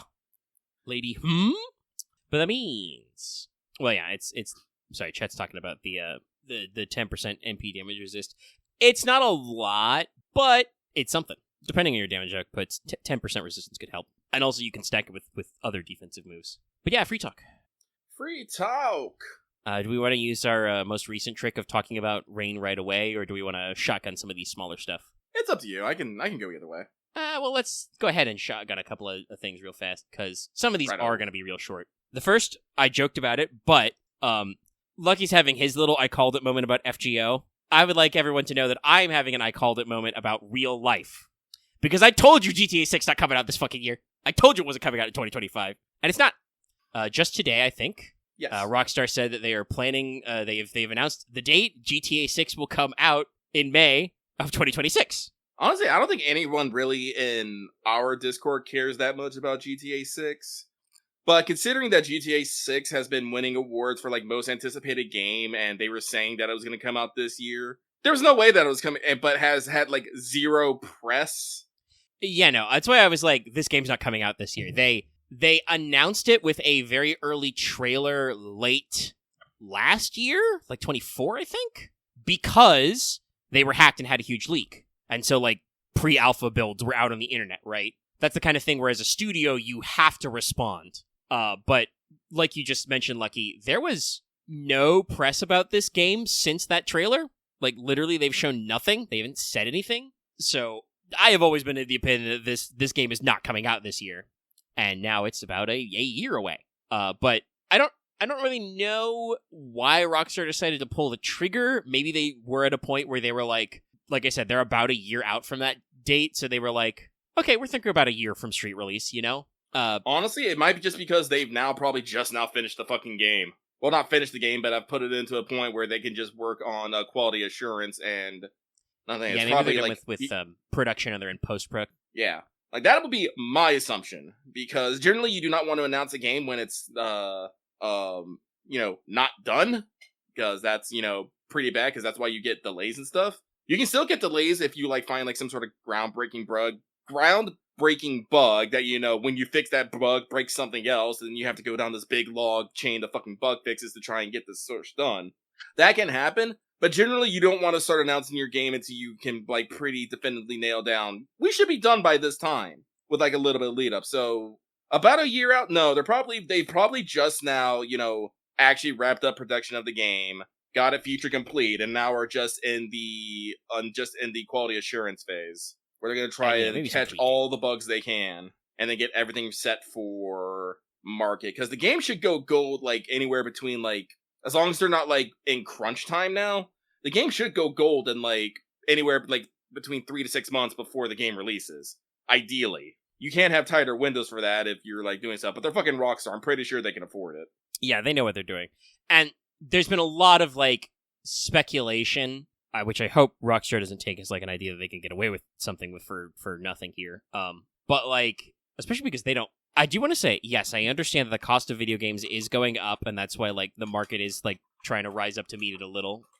But also you can, like, produce smaller games at different levels, But Rockstar is not a studio where they released one game, like, 10 years ago and then have just been in the tank and they need to make all their money back. They have been constantly, nonstop printing money since GTA Online came out. I think they still print money that way. So, like, it's not like, obviously, I think that GTA 6 is probably very expensive because they're probably, honestly, spending way too much money on it. Photo scanning fucking downtown Miami and stuff. But, like, it's one of those things, Like, they are not in the case where, unlike, say, like, I want to say, like, if a Naughty Dog, like, or some first-party Sony developers, who haven't announced anything yet, Sony bumped international prices, but has not adjusted U.S. prices any. Microsoft said that they expect some of their games around the holiday release time, some of their first-party titles, to go to $80 US. We're going to see how that works out for them, Microsoft. I don't think that's a great plan, but I also understand that Phil Spencer spent a lot of your money that you don't have anymore. Sorry, I feel like specifically I have to clown on Phil when I can, just because he personally annoyed me. Exactly, just me. He crossed me personally in a very petty way by talking about when Xbox is doing all these expositions that they don't care, where you play or whatever. We're going to play anyway. We're going to bring everyone together. And then, like, 2 years later, fucking caught, there was, post the caught emote. He was, seen in company emails that were disclosed in court proceedings as, actually, no, he is very petty about this and literally bought Bethesda because he was worried that Starfield would be a PlayStation exclusive. Stupidest reason to buy Bethesda in the universe. For fucking Starfield, chat. It's crazy. But yeah, like I said, I don't know how that will work out for Microsoft upgrading, like, Xbox accessories and basic Xbox prices and increasing the prices of their games. Nintendo's gonna get away with it because they're Nintendo. Technically have gotten away with it with the Switch 2. Everybody bitched about the price, but then everybody paid it. Streaming at the door on launch night.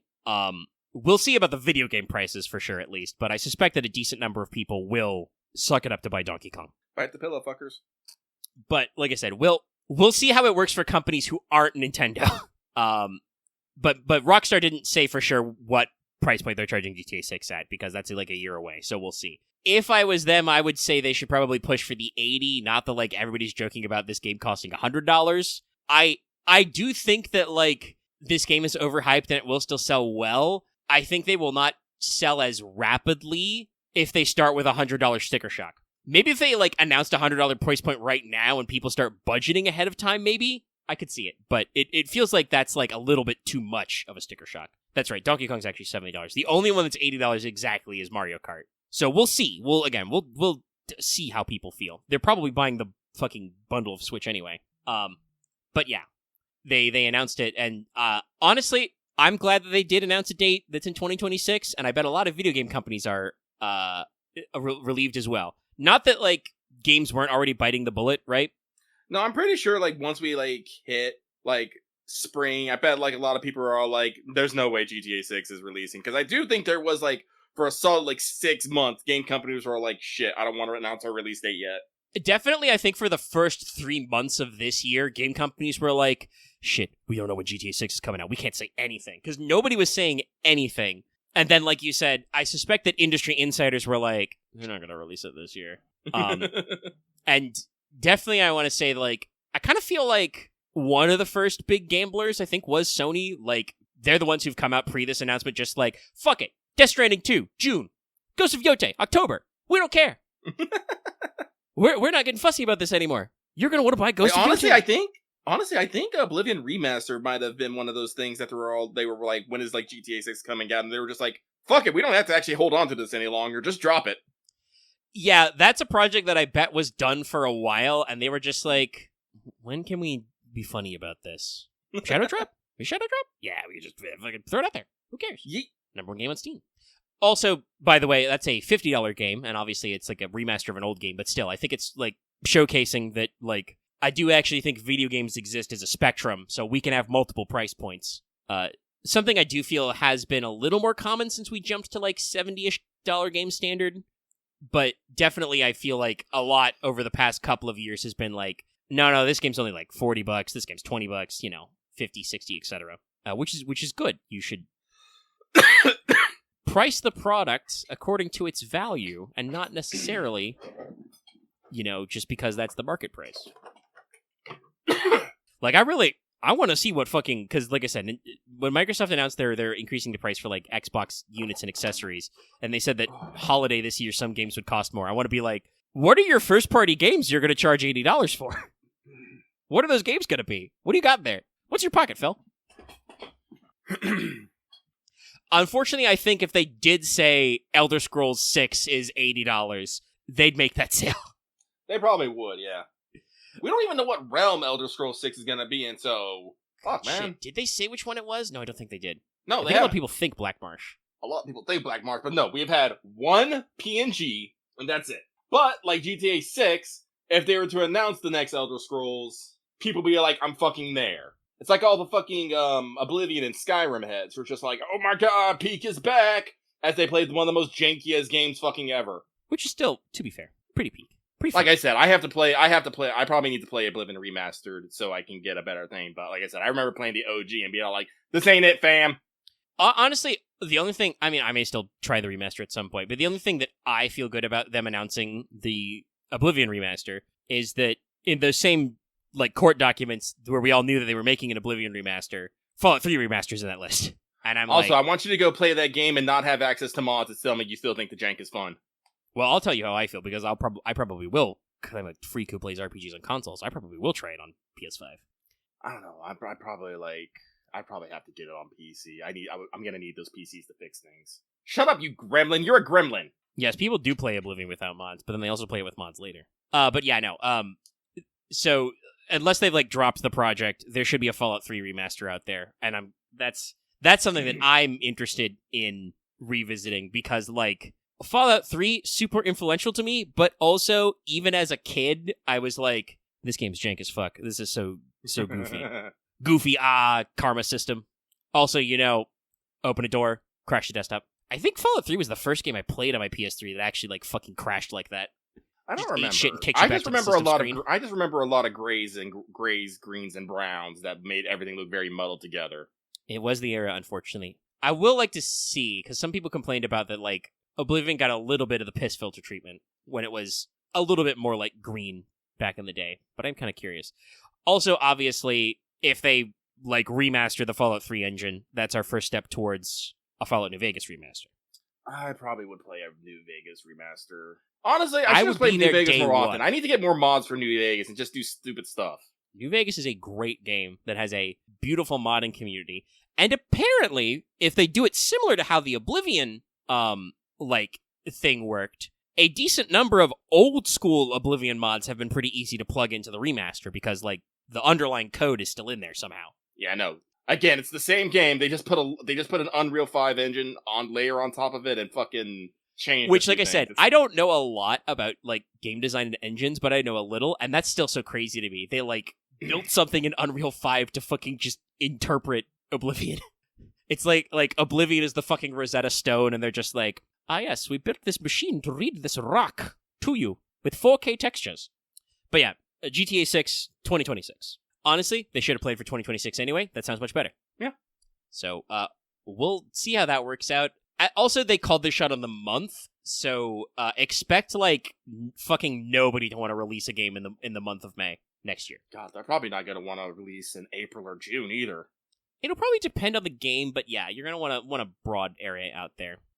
Picking your game release dates is very interesting. Unfortunately, this does mean that unless the panelists decide to not do that, GTA 6 will win another game award for most anticipated game. Well, honestly, I don't know what's going to be... I don't know if I'm anticipating any games that are coming up, like, next year. Let me see, let me double check. Like, I think The Witcher 4, I want to say, is probably on there. GTA 6. I don't know if there's anything, like, really super else...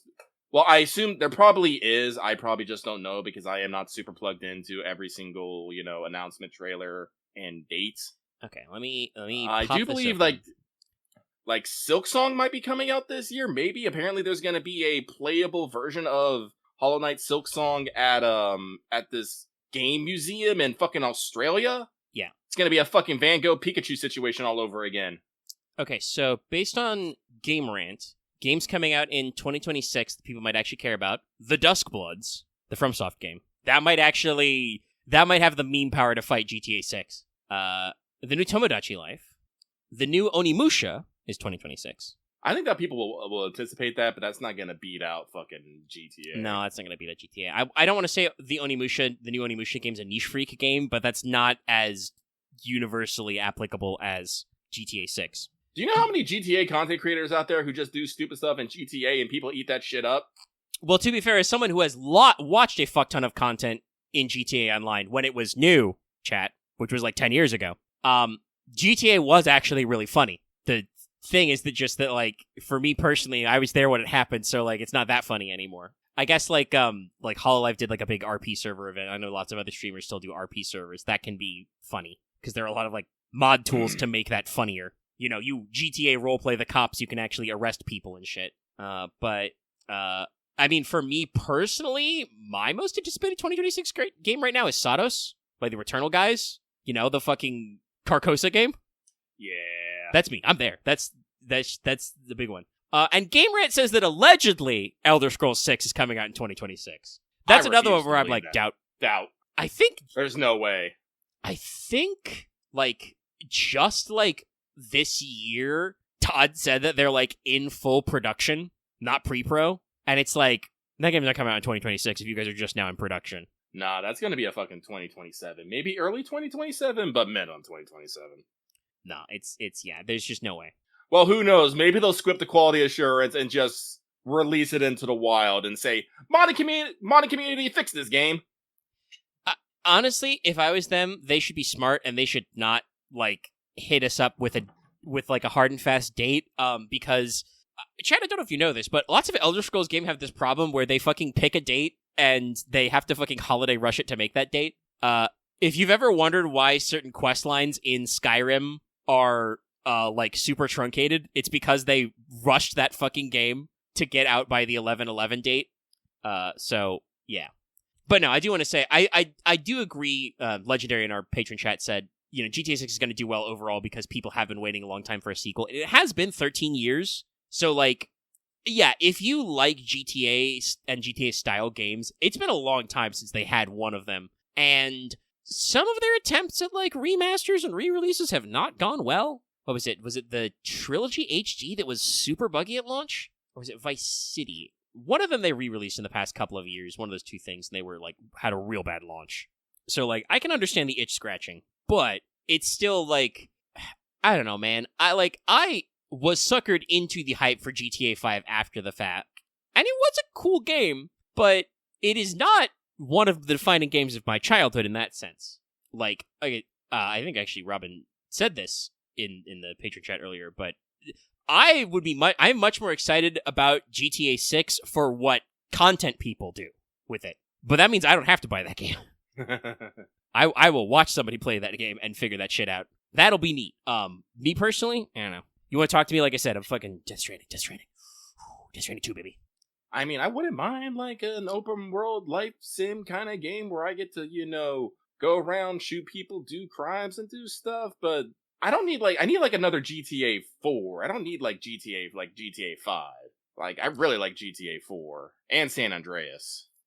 It sounds like with 6, they're trying to go back a little. It's still like multiple protagonists, but it's a deuteragonist about two people who are like starting in the same place. Unlike 5, which really felt like the script team just couldn't decide on one character. Each of the characters were interesting, but having 3 of them was just too much. It really was. I couldn't get behind it. It was very annoying to switch sometimes. And yes, they did have funny gags when you switch characters. Almost always when you switch to Trevor, something stupid was happening. But absolutely they could have just done that game about Franklin or done that game about Michael. Hell, they definitely could have just done that game about Trevor. Trevor was so memey for that game. One, I think the actor fucking hates that role now because everybody's like, "Oh, Trevor." But also they goofed up their own continuity because GTA Online was set before the main campaign. But even though Trevor's supposed to be in hiding in the main campaign, they fucking cameoed him all the time in online storylines just because he was so popular. Totally could just made that game. But yeah, no, it's we'll see. I will evaluate GTA 6 on its own merits. But honestly, you're just saying I'd love just a big life sim game. I'm that's honestly sounds like we should just figure out a fucking modded GTA Online server.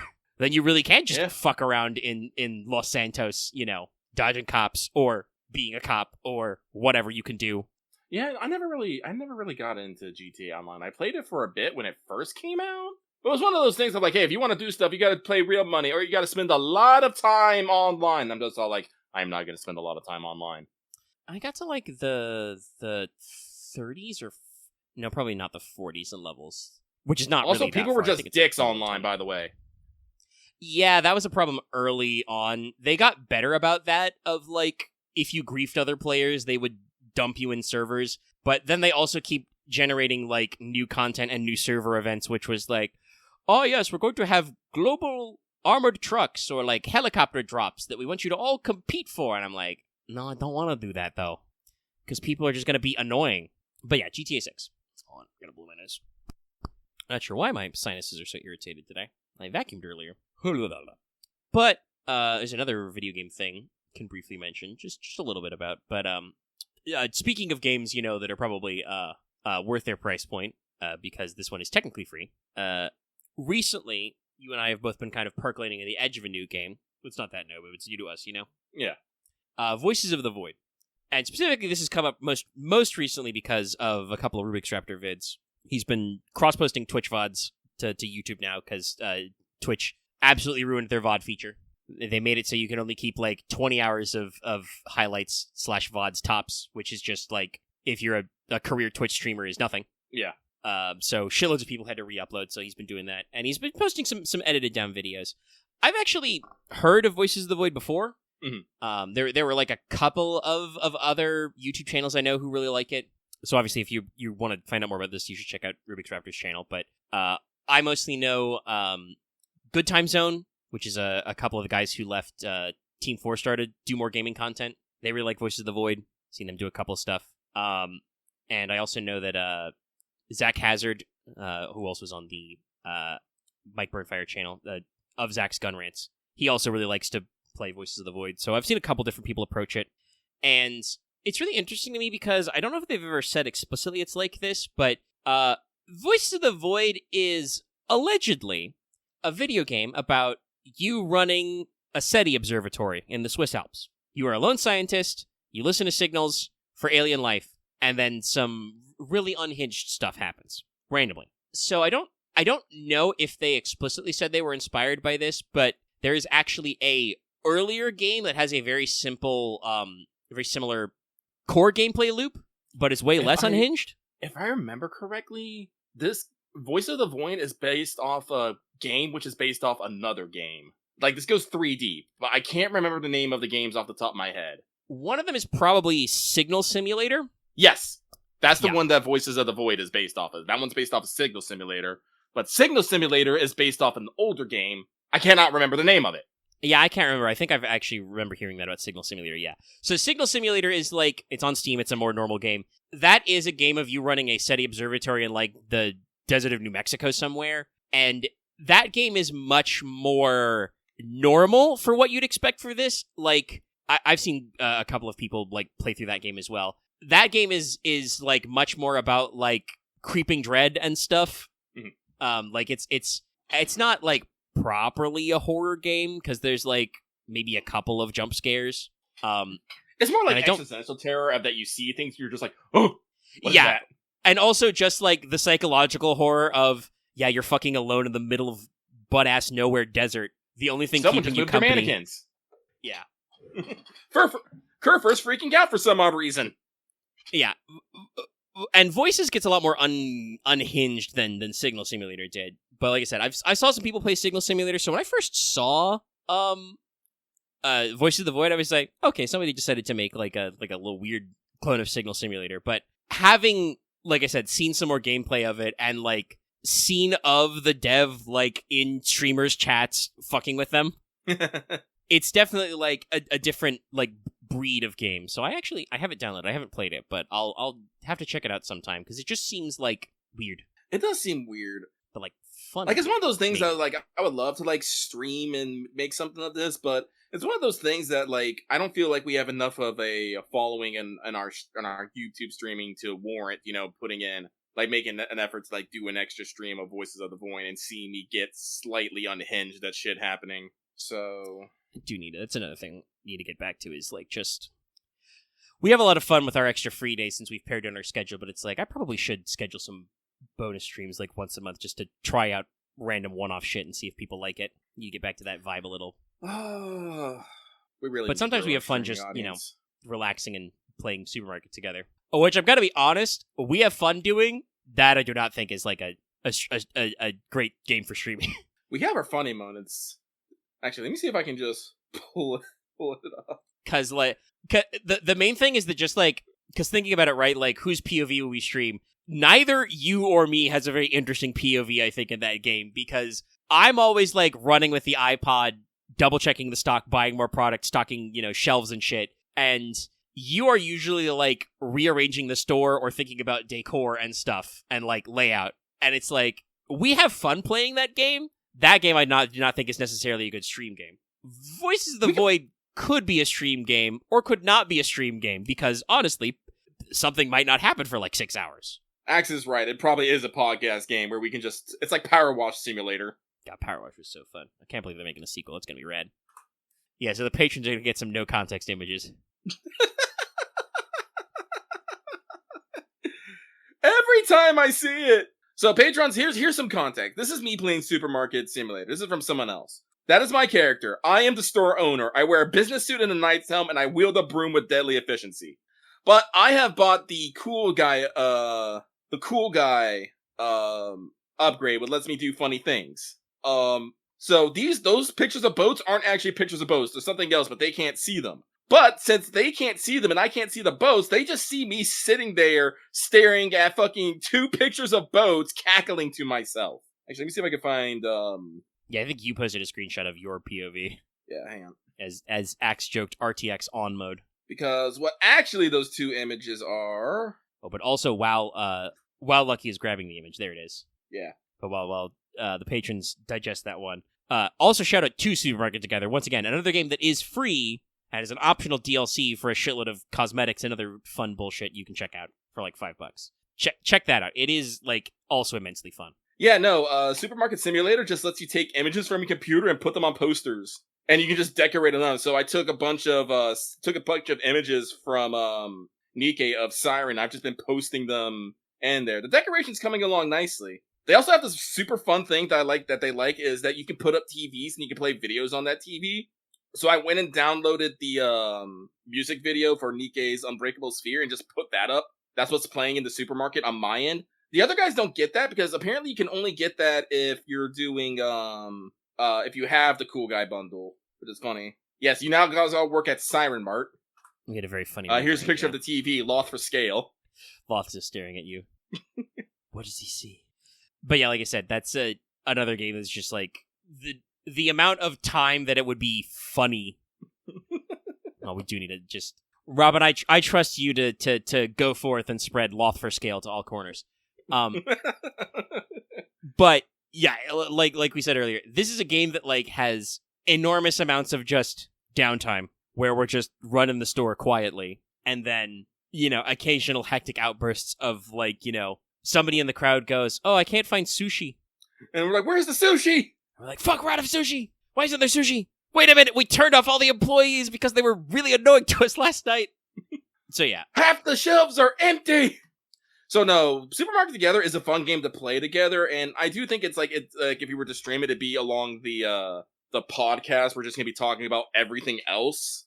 But no, Voices of the Void, like I don't know because I haven't watched like the full VODs of J Raptors. I just watched his 20-minute clips, which again I super enjoy. It basically compacts everything down, but you don't get the full breadth. You don't know like what he's doing in between said clips. Yeah, I've personally been thinking about like going back and actually hitting up because I watched his first VOD, which was slightly edited and was like a shorter time frame very specifically.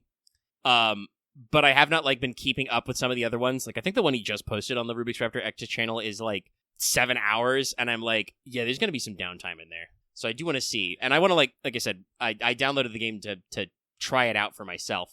I'll probably do it myself because I'm gonna be real. You should know, Lucky, I have a specific taste. I became way more interested in this girl when I realized there were alien cat girls involved. Okay, I'm gonna be honest. I also watching the video and realizing that's not just a joke, but there are like one of the alien things you can run into is like weird space cat people. I was like, oh, okay, so the dev is just like actually really based, and there's like a lot of funny stuff here. They have fucking alien cat girl propaganda posters.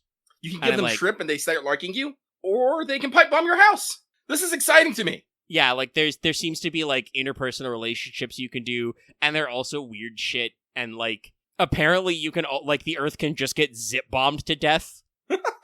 Like there was a point where you get a drive and they're just you're told by the computer to destroy it, and apparently if you don't do that, just a sentient computer virus eats planet Earth and you died. They're not literally pipe bombs, they're more like space landmines, but Rubik's called them being pipe bombed, and it does kind of feel like that. She just randomly explodes. I should get Voices of the Void myself. Yeah, try it out. They got a wiki, they got like an update.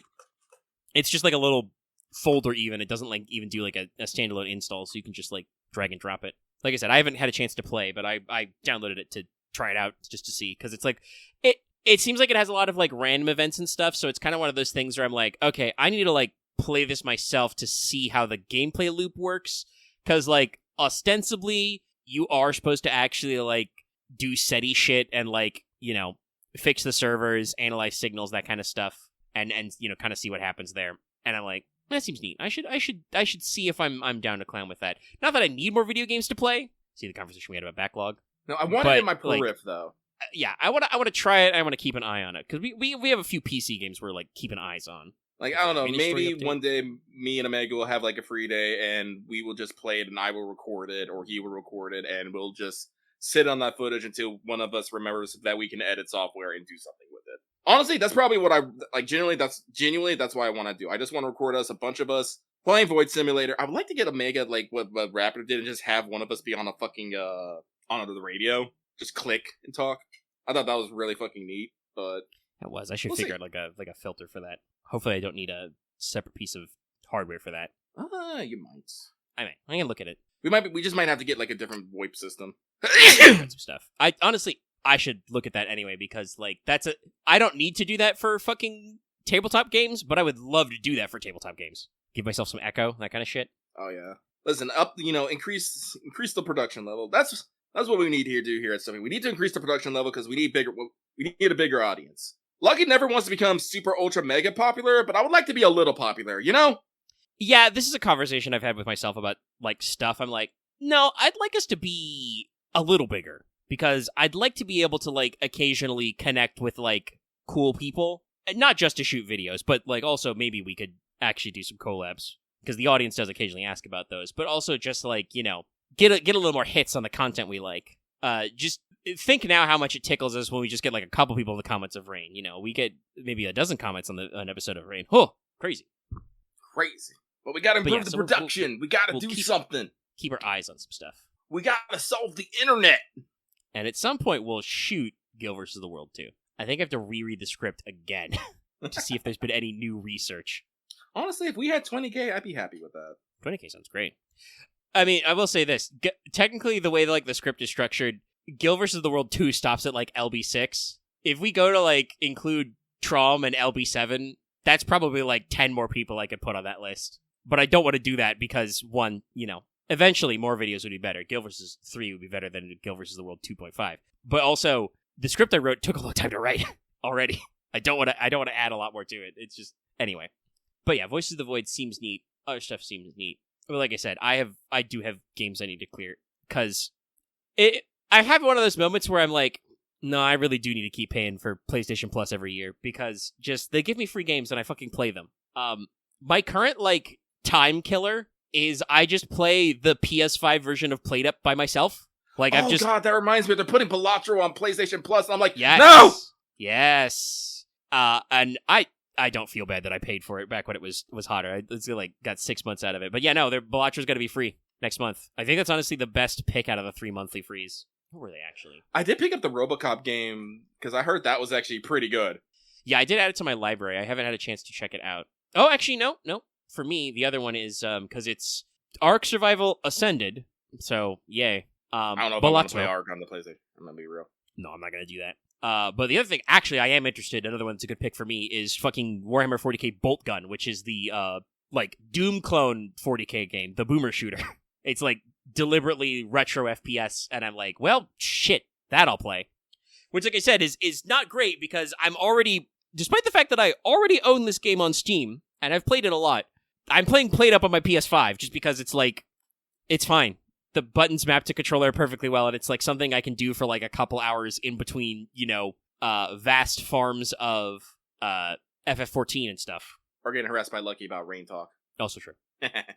I think I've only failed my restaurant once because I was distracted by Discord. I will say also I have a little bit of the sunk fallacy with Played Up. My main problem is that like I realized I don't know if we ever ran into this when we did like Played Up stuff together, but apparently the way franchising works is like because the way the game like still only has like one slot for saves. If you like abandon a like franchise run mid-run and start a new restaurant, or like crash out mid-run without franchising again, you lose your franchise. Oh, Jesus, really? Yeah. Oof. So, like, I built a couple of successful franchises before I realized that. I had a coffee one and I had a cake one in my background. And I'm just like, I've since, like, forgotten the rules, and so I'm like, well, shit, now I gotta rebuild my coffee and cake empire. That said, I should probably propose cakes as a squad sometime if we ever feel like doing Played Up together on Steam, because the mechanics for cakes are weird, but I think it's one of those things that really benefits from having at least two people, maybe more. But yeah, no, so I'm like, I'm kind of, it's technically got the roguelike thing where I'm like fighting myself. I'm like, no, gotta do another run. Gotta get the franchise back. But yeah, we didn't actually talk about the Musketeers yet, but I technically had a couple of Rain segues in there. Well, if you want to talk about the Musketeers, you can. I know you're further along than me. Again, like I said, this is Lucky's problem. I'm still mid episode 2, which is hilarious because it starts off with an illegal duel. D'Artagnan gets fucking put in jail. The three musketeers run the fuck away, and you're just all like, the fuck? Then you find out what's happening. I won't spoil it. It's good. Yeah, so this is the BBCers Musketeers series. I think it was originally from like 2014. Yeah, that's what I remember. Not a literal adaptation of Dumas' novels, but, you know, kind of like just uses the characters and the backdrop as an excuse for shenanigans. I mean, it's like, anything that's loosely based. You got D'Artagnan, you got the Three Musketeers, and you have, you know, the romantic French period where King Louis is kind of a prat, the queen is obviously in love with Aramis, and D'Artagnan has no idea what he's fucking doing with his life. Yeah, it's funny. It's a thing they do a lot in adaptations. In the original book, D'Artagnan's father is fine. He just sent him to Paris for him to fucking do something with his life. Yeah. But adaptations really like to kill D'Artagnan's dad to give him, like, pathos. Also because the way that, you know, it's funny how I said pathos. The character called Athos also usually just takes over the role as, like, D'Artagnan's surrogate dad bud. So just getting his real dad out of the way so it can be all Athos all the time. It's perfect. But yeah, I'm only, like, on, like, episode 7. Okay, no, there are 3 seasons. I thought there might be 4, but it's 3. Okay. 30 total episodes, because it's 10 episodes per season. I will say, though, Aramis and Porthos, these are my spirit guys. I fucking love them to death. Basically, every scene that they're in, they do something silly, and I love it. Yeah, no. Even when they're interrogating a dude, it's like, oh god, this is great. Oh god, no. They have great chemistry overall. No, the series is really good. They have Peter Capaldi as Cardinal Richelieu. He does a very good job of just being like a piece of shit, but he's always like, but I do this for France. Because fucking, I don't remember which number Louis it is, but he's not gonna do shit. 13. It's 13, right? He's kind of a prat. Like, you really see that in the fucking first episode when shit's going wrong and King Louis goes to the Cardinal's like, well, there was something in the letters. It's really bad. Like, shout out to King Louis's actor. I don't actually know his names, but no, he definitely made it kind of play up like King Louis was like just a big man-child. Yeah, that's kind of his characterization stuff is like he's not like an idiot, but clearly like he's never had to grow the fuck up, and nobody is trying to make him grow the fuck up because probably the only person who could do that is the Cardinal, and the Cardinal's just like, no, I'm not bothered with that. He's much easier to manipulate like this. Yes. It's much easier for me to control France. The head of the Musketeers, I think, kind of tries, but then you have the Cardinal working against the head of the Musketeers. Yes, Monsieur Treville Captain Treville tries, but also he's got that problem where, like, he's a musketeer, so at the end of the day, whatever the king says goes. These guys and their damnable loyalty and honor. But no, there's a reason, I think, why the Three Musketeers has been adapted so many times, is because it's a really good character ensemble. Oh, yeah. You know, you've got Athos is the you know, older, wiser, troubled past guy. Yep. Like, he's usually the most mature and level-headed, but also sometimes he's just, like, you know, stares off in the middle distance. Or you talked about his introductory scene where he's fucking hungover, so he just dunks his whole ass head in a bucket of cold water. I also like this interesting scene to D'Artagnan. Like, you meant, like, this is what you mentioned when, yeah, this is how I sold the series to the crew.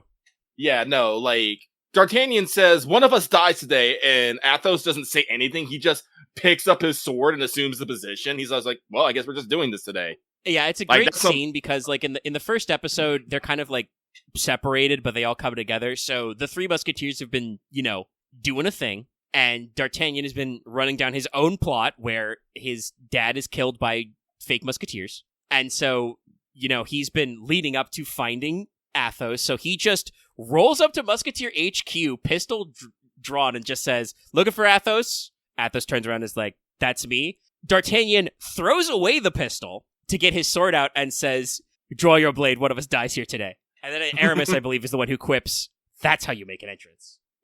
Like, they don't care at all. Oh, no. And I just love how, and the fight goes on, they're like, they're not actually trying to kill D'Artagnan, and you know, D'Artagnan's all like, no, I will have justice or I will have death. I just love the scene where, like, Athos pins down, you know, D'Artagnan's sword, and then Porthos and Aramis also put down those swords on his, and they're like, boy, stop, and D'Artagnan's like, nay, and throws off all those swords. Ugh. It's so shit. Good. Sorry, Ark just posted. So, Ryan Gage is the actor for King Louis, who is, Wedge. Oh. Honestly, there's probably a couple of people in this Musketeers, casting who are also in 14. Yeah. Because I mentioned before, it's a BBC production. So, like, nobody, thank God, tries to sound French. But no, it's a fun series. I'm in, I think, finished episode 7. But mostly so far, the episodes are kind of like, I don't want to say, job of the week, but, usually they start with a cold open, like you described for episode 2, and then we find out, here's what the Musketeers are doing this week. They're dealing with some bullshit. Like, one of the episodes I finished recently was just, the Cardinal sent 2 of them to go to a church and find a woman with a baby. Why? Don't ask questions. Cardinal shit. But then, gasp, there are men who steal the baby. And we're just like, well, our boys can't let this fly. But yeah, it's a fun time, and I just so happened to see it while I was browsing Amazon Prime to see if the movie Conclave was live yet. A movie that's been very well reviewed and is relevant for slightly unfortunate reasons. But they just fed it to me as a recommendation, and I was like, huh. And then I watched the first episode. I'm like, ooh, this is very, very Raincore. Everybody's standard of dress is studded leather jerkins, high collars. They're all wearing sword belts and the knife in their back belt, but also usually are carrying a gun. Yeah, I think those are wheellock pistols, I believe they use. Yeah, their wheels are flintlocks. They are actually musketeers, so occasionally they bust out the muskets. Aramis is known as a very good shot, apparently.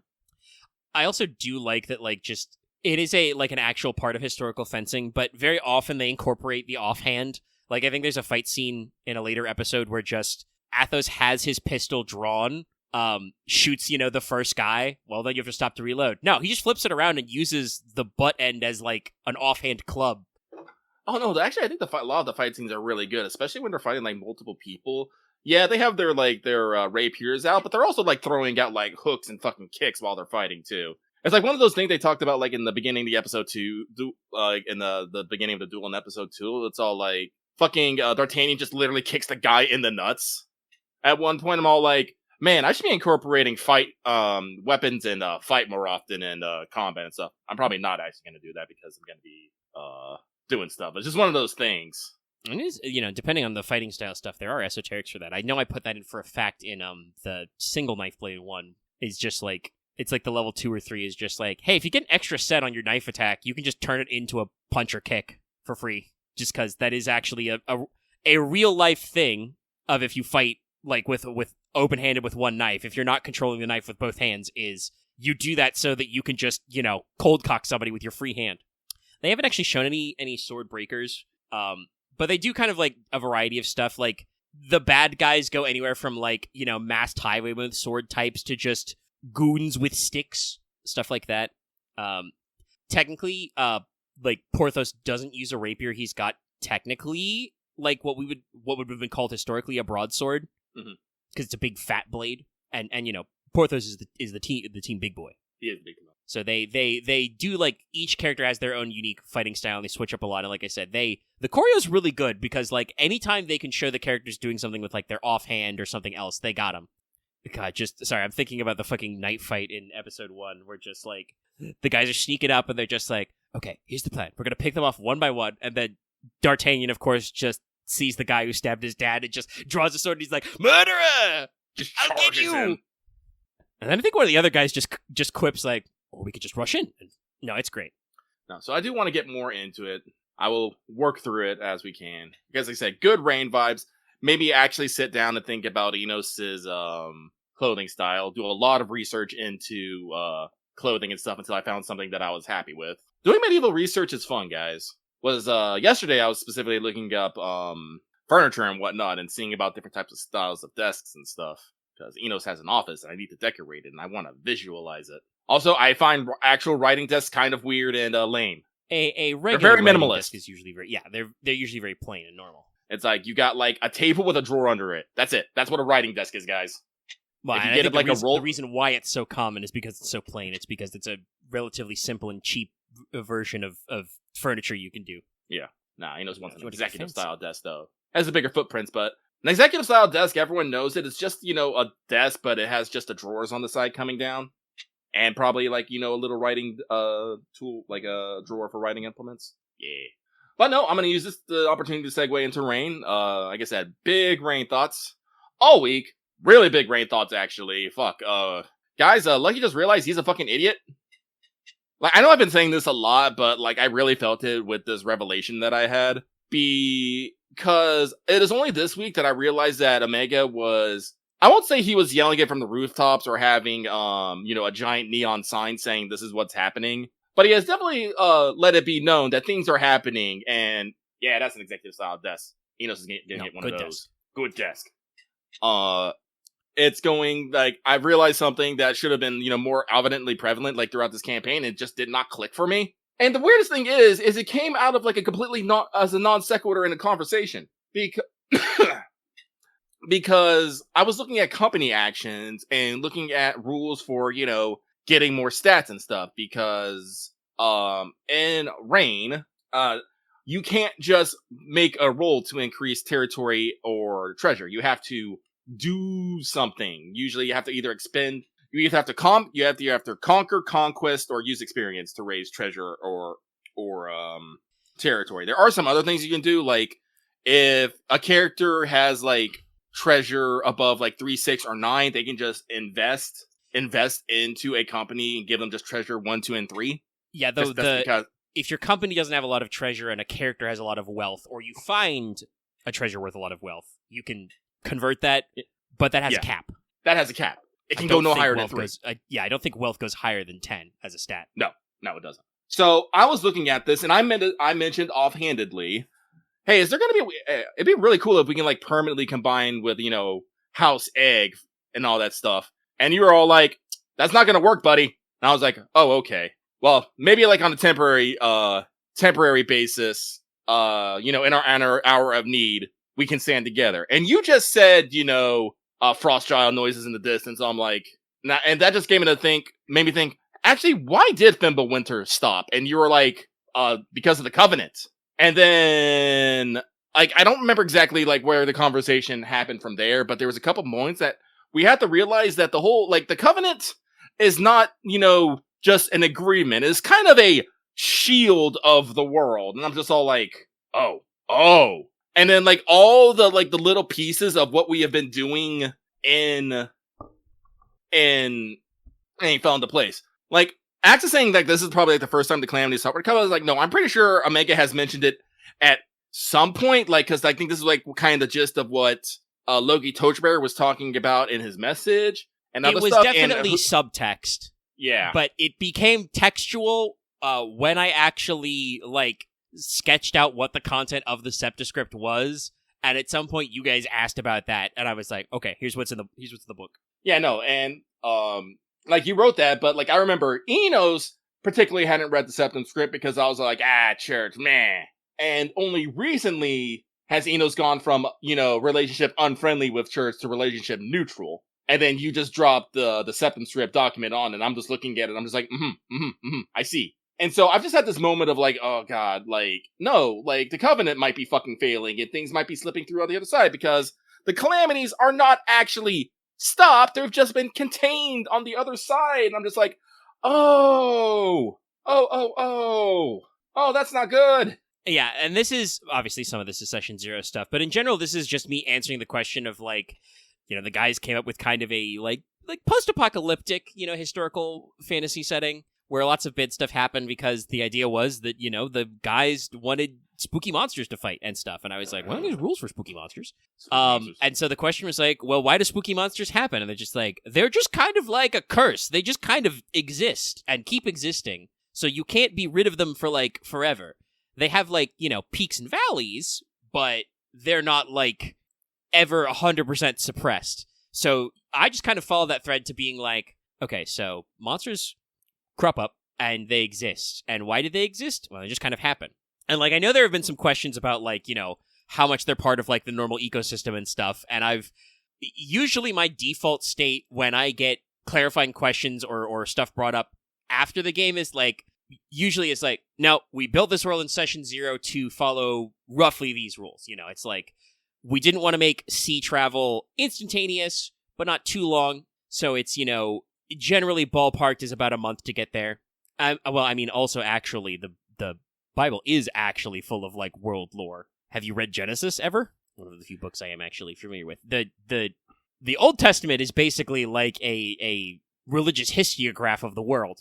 The New Testament is more parables and, like, teaching moments by design, you might say. The Septascript I got to be funnier because I broke it up into 7 books. Yeah, no, like, I think this was like one of those things we were talking about Axe earlier. Axe has too much of a gut check against the church, so he was just, immediately, I wouldn't say anti-church, but dismissive of the church. Yeah, I think in a previous episode talked about how it was interesting. I do not actually mean that in a negative way. That, like, despite all the interaction with spooky spiritual stuff, which explicitly we understand that the other side is a place where the gods are. I've been a little more explicit in that lately, but that's always supposed to have been the idea. Again, going back to Session 0, I'm pretty sure it was spelled out there. It was like, no, the gods are somewhere else now. They're not, like, right here, so they don't fuck with us and we can't fuck with them. But, this moment of, like, I brought up that, like, yeah, Lesluck doesn't really, or rather I should say, Axe doesn't really try to have Lesluck interact with spirituality so much as, like, the vague concept of, like,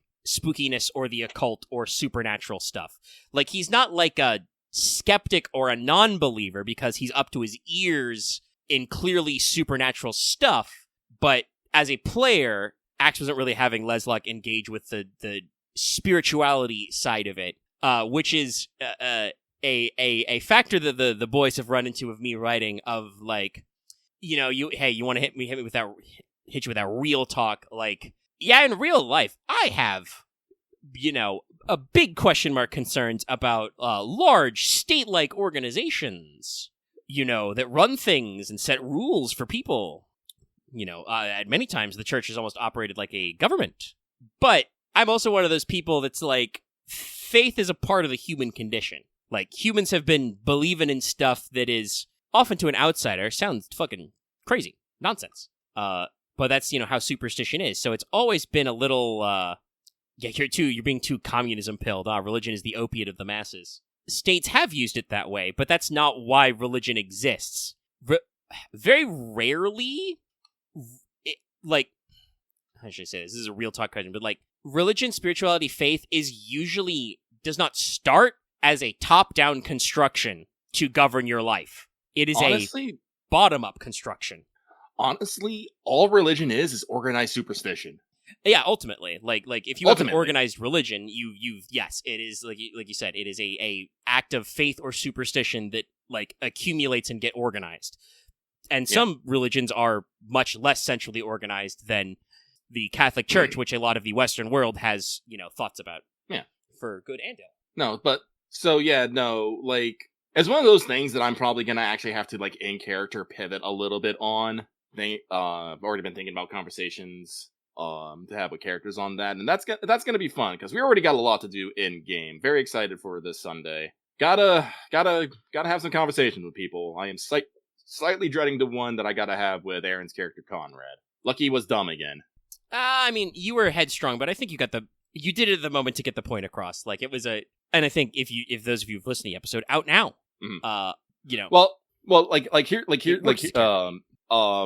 here's the thing. As usual, Anos doesn't think what he said was wrong.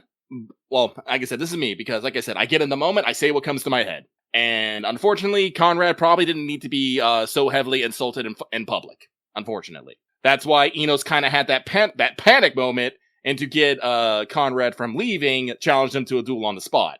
Literally ready to get his fucking face pounded in for it. Like, I think it actually comes, I hope it actually comes up on mic when Enos is yelling after Conrad and just goes, "Oh, I got it." And, just screams out, "I challenge you to a duel." Because it was literally that moment of, like, I gotta keep Conrad from leaving, but I don't know how I'm gonna fucking do it. Because, I heard you inhale. What's up?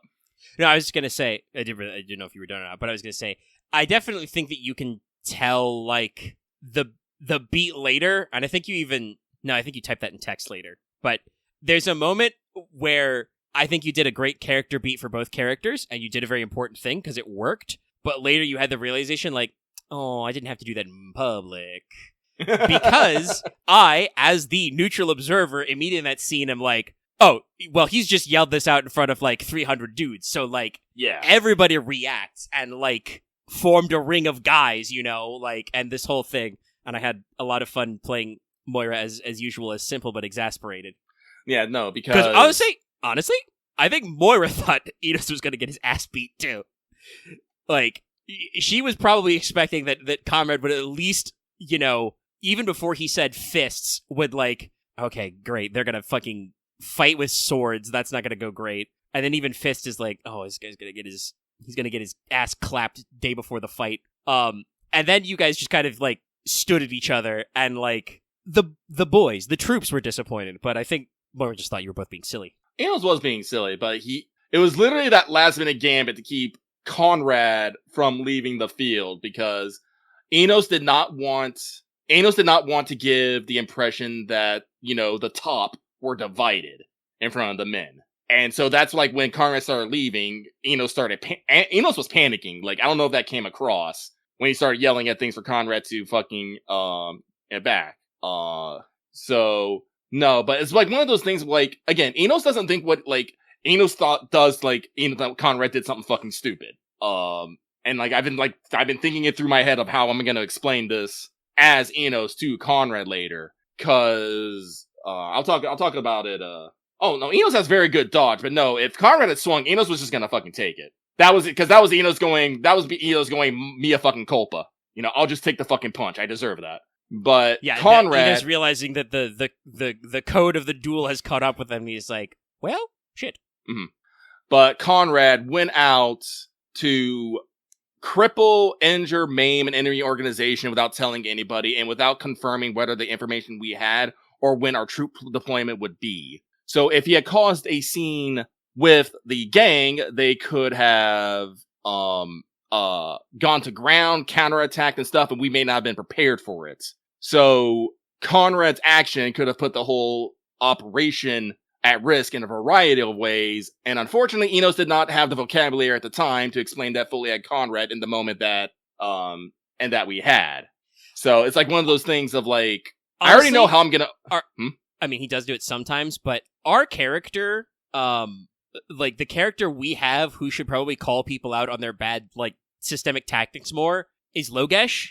And Loth does do that sometimes, but also I do kind of feel like both his nature as a role player and Logesh as a character is, Logesh keeps a lot of that judgment to himself inside, and he would not, like, call out the others as much as, like, Enos is like, he'll call out anybody for anybody. Somebody served him a cold coffee. Excuse me, this coffee is cold. Why?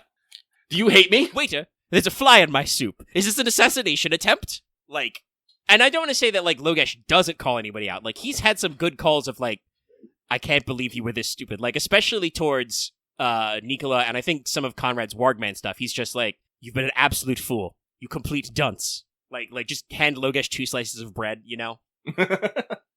But it's one of those things where, like, he doesn't always hit that note. And I should probably actually talk to Loth about this a little in and out of character and be like, I feel like Loth doesn't always want to call out to derail the others, and I think he's done a pretty good job of, like, in his role as Leslok's cavalier, trying to, like, be responsible for his safety, he will occasionally be like, Marquis, you shouldn't do that. That's dangerous and dumb. But just as often, he's like, oh, well, Leslok's committed to go do a thing. I don't want to, like, but in and out of character, he's like, I don't want to, like, cause a stink and block him out from doing the thing, so I'll just kind of, like, silently soldier on. Honestly, I should just tell Loth, like, anytime we hear, like, a stupid plan, I'll be like, Loth, roll strategy to see if that is a good or bad idea. And then tell us. Because I think that's the other problem. I think Loth doesn't necessarily knows, like, what to do in certain situations. I wouldn't say he freezes, but if he doesn't have an idea, he's just like, I don't have an idea, and just stay silent. Which, like, I think I would prefer that. Well, he's usually eating because we start the game at breakfast time for him. But, like, I think I would prefer him just being like, yeah, I don't have any ideas, we're moving on. Like, literally, that's a question we've had about recent episodes where it's like, okay, we need to stop just, like, stalling it out and, like, giving everybody, like, 15 minutes to fish for ideas. If it's been, like, 5 minutes and you don't have an idea, it's not the end of the world. Let's just go. Yeah. We did a little bit of that last session. I think it worked. We tried to get a little better about it, and, like, I think there were a couple moments where you were more forceful about the rule early, but just, like, once we got into the flow of just, like, no, fuck it. We flowed really well. And, like, again, no spoilers, but, like, the boys pulled off some pretty impressive moves. Like, for how much we struggled to employ company actions in the episode before last, the episode titled Company Action. In that last session, we were like, no, we've got it. And some of that, I think, was just lucky you spent some time specifically studying the company rules and, like, trying to figure out some ideas and had a pretty good action plan. but I know that Aaron, like, double-checked the rules, and just in general, we were looking at a lot more stuff, so there was, like, definitely a lot more vibes of, like, okay, no, we got a grasp, we figured this out. No, and it definitely flowed well, and I think it'll be better going forward. But like I said, I think, like, now that, like, we're done with that, we're gonna go and we're leaving macro time, we're gonna go back into personal time again. And I definitely want to, like, knock out some conversations. I already know how I'm gonna start my intro for these conversations. It's just one of those things of, like, I feel like this needs to be a very big talk with Conrad as Enos. I'm not entirely sure how it's gonna go. So it worries me a little bit. Because I don't mind necessarily pissing off characters, but I never want to piss off the player of a said character. It's one of those things, as we talked about it, Aaron didn't have a full understanding of the company actions and didn't quite know what he's doing. But unfortunately, we're already in the situation where the action has happened, so now we have to react to said action as it were. So, you know, this action, this company action, or whatever it is, has, you know, influenced Enos' thoughts, and he's like, I need to fucking say something to Conrad, or I need to fucking tell his mother that Conrad is being a little fucking weird, and he doesn't know exactly what to do about it. You may end up getting that conversation with his mother anyway, because you have reminded me that you did challenge your son in public. Yeah? But then you ended with Nolo Contendere, so. She will probably want to ask you what the fuck your plan was, but I will probably save that until after you have a chance to speak with Conrad in character. Man, everyone's mother's coming after me. No, Cressida likes you. You're nice. Well, I mean, you wanting to speak with me and stuff. Yeah. I mean, that was just like, I literally thought of that over the intervening week because I was like double checking everybody's character sheets and I was like, oh yeah, Cressida's had fucking scrying in Mirror for like months of real time out of game. These guys aren't planning for I literally asked them, so you guys are you gotta plan for like, you know, middle of the night. I forget what hour it is. That was the hour of resting. Campolin? I can't remember. I think the name of it.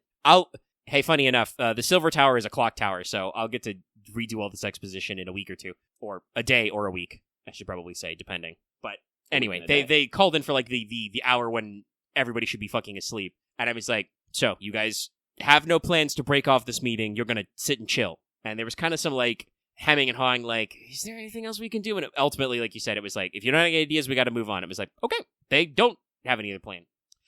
Well, and I think that was kind of the point. It was like one of those things where, like, the reason why you guys showed up with Conrad was Conrad told you where he was, and in character and out of character, Leslak and Logesh were like, we probably shouldn't leave the homie alone. We'll go rejoin him and see what he's up to and see if we can make a better plan. And you did have a little bit of a better plan, but it was one of those moments of like I think ultimately here, I'll give you some food for your conversation there as Enos Lucky. Sure, what Conrad was doing on a personal scale could have been impactful, but also, you guys are back in time. You guys are Billy Badass. You're in charge of everything. As we saw from the actual, like, game plan, man, is it a lot easier if you just get all your guys and do some shit as a crew? Well, no, I'm already planning on having this conversation with Conrad. I'm going to ask Conrad, what does he see himself as? You know, is he supposed to be some noble and just knight protecting the innocent, defending the weak, standing in the light and glory,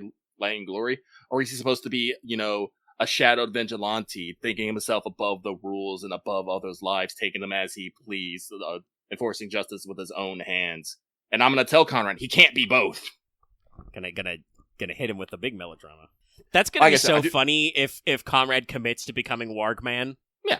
Well, I mean, it's one of those things that, like, Enos has noticed Conrad kind of goes between the two a little bit. So it's one of those things of like, I kind of need to nail, like, Enos kind of needs to nail down to what Conrad wants to be and ask him why. It's well, yeah, I was gonna say, I think, especially based on some of the conversations about where his character's going, I think Aaron has the answer to some of those questions. I mean, well, strict seniority wise, yes, you're the head of household, and technically legally right now he's your heir. So if you keel over, he is the future of the house. Though again, if you want to get political, this was the conversation I had earlier talking about, like, when Lucky asked, like, hey, could we permanently merge with House A?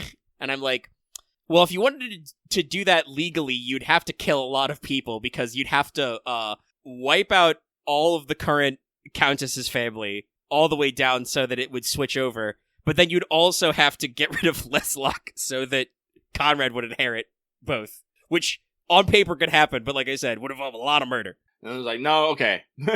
There's better strats for that. Yeah.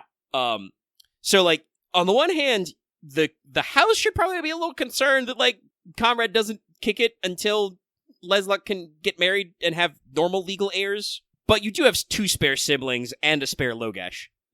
Like the house is not in danger of going extinct. No, but like honestly, like this is like a conversation Enos is gonna try to have with a lot of people. Like, what do you see your future is? Because you're right, it's not necessarily Enos's job, but unfortunately for all of you, Enos is a soul crafter. His knowledge is of the soul, and he knows how to take care of the soul. So that's what he is worrying over. He does not worry over the body, as that is the domain of Nicola. He does not worry about your mind. That is the domain of yourself. But he will worry about your soul, and where your Honestly, path Dallas leads. really, I want to say, Dallas really did lock in for last one. He's like, nope, I'm here for the body stuff. He's like, no, like yeah, I'll set up for I do want to talk to probably talk to Dallas as Dallas and try to convince him to maybe open up some clinics or maybe start some production of some alchemy stuff to help the masses so he can do more. I just don't want him doing things outside of healing / alchemy, Personally, I should say that. Because when Dallas, wow, I don't know what I was trying to say there. Alice? When Dallas starts getting ideas, he starts going off in weird directions. So I just want him to stay kind of, I don't care if he does weird stuff in his field, but he needs to keep it in his field. And I do think that he did focus down. I know that even though that's not something that out or in character Lesluck wanted, but he even talked about how I think I'm gonna drop my steamboat, paddle boat project personally, because he has gone through some refocusing. I am kind of curious where and we'll see how the whole crew feels, but I suspect that among other characters, Nicola will feel more strongly when I hit him with the family lore. Could be interesting. Because we are moving towards the Silver Tower, which should be a fairly big expo dump. You're going to talk to a couple different characters in the house, and then you want to hit up some really old records, and also want to hit up some more recent records, as recent as you can get them anyway, because I think this is our chance to be okay, we need to figure out this Fogvale shit. Yeah. It's actually fun, though. I've actually started a fucking family tree project. I found, I can't remember what the website was, but there's a free family tree generator. I actually put in the information we have from Loki Torchbearer and his descendants and stuff, and I'm hoping we can fill that out. I'm probably not going to write a comment. I'm just going to point to that, and it's that's my XP point for this week. I made a family tree. It's not a character thing. Yeah, just for the sake of clarity, I hope nobody expects me to fucking run down 1,000 years of history to go from Loki Torchbearer to Leslock. But no, I'm gonna probably whenever we have the big break, I'm just gonna take their descendants and just say Forms, House, Palak, or whatever, then just do another line to whatever the most recent descendant is and go from there. Yeah, there'll probably be I can definitely lock in all of that first generation because that is very important, and also because I'm doing this ex post facto, you guys will probably find it very interesting about who of the ancestor team you have similarity to and who you don't. Mm-hmm. I got to do I have many fun lore facts to drop on the crew, but I just have one of those moments about me thinking about when I actually lock in on stuff, and it's very interesting. I finally did some work to mention that oh yeah, Loki Torchbearer was the first Lord Magister, the first Royal Artificer, because he was an enchanter and he was good at magic, and also he was not an engineer, but definitely he was I guess I want to say a curious soul, a tinkerer, and we'll get some more exposition on that, but. The Torchbearer guy was the kind of guy to be there was nothing he didn't look at and think, how can I use this to benefit my people? Is this a cool sword? Can we make cool swords now? Can we make better boats? Is this armor better? That kind of stuff. Is this way of farming better? Which obviously has some character parallels. So he became the first Lord Magister. Despite the fact that she was not heir of the house, I have now locked in Magister number 2, Gridwall the Wise. Rad. Because I think that loops together a lot of story stuff. It just makes sense thematically. I need to find out if Gridwall banged the dragon. It's very important to me. But yeah, no, the genealogy is fun. I'm excited to see what we get out of that, especially when we start looking into people who might not have as good records. Loki Touchberry had 7 kids, and I think only 4 of them went on to form cadet houses, because we have Gridwall, Palak, Amir, and... What was the last one? I think actually it was only 3. I think you only have 3 cadet houses. Is it only 3? It might only be 3. Yeah. Palak, Amir, Gridwall. And Palak was a couple generations removed, but is descended from Paiga. Oriel married out. Yeah, to the Malice family. Logan inherited the house, so he stayed in the core. Yeah. And then you have a couple of his kids with the second wife that you lost a little track of. Yeah, we have Who the are these Raider guys? What Knight, do they do? Knight of Peace, and... Oh, yeah, nope, you're right, it was. It's just House Aimer, House Gridval, and House Pallet, yeah. That Essex, said, you're still Farron, Gladwin, interested in and the Wayland founding are- of some of those houses. Yeah. I dropped a huge expo dump about the olden times in the last episode, which included some more aside discussion. And that was another in-character eureka moment where you were like, so the crow guys in the crow forests, known as the Crowwoods, the crowmen, with their crow bows and their crow shoes, and other words I could put crow in front of. What was their deal, huh? Where are those guys? What happened to them? Because there was that one of those moments of obviously, because I think you guys had seen the mural post time skip of the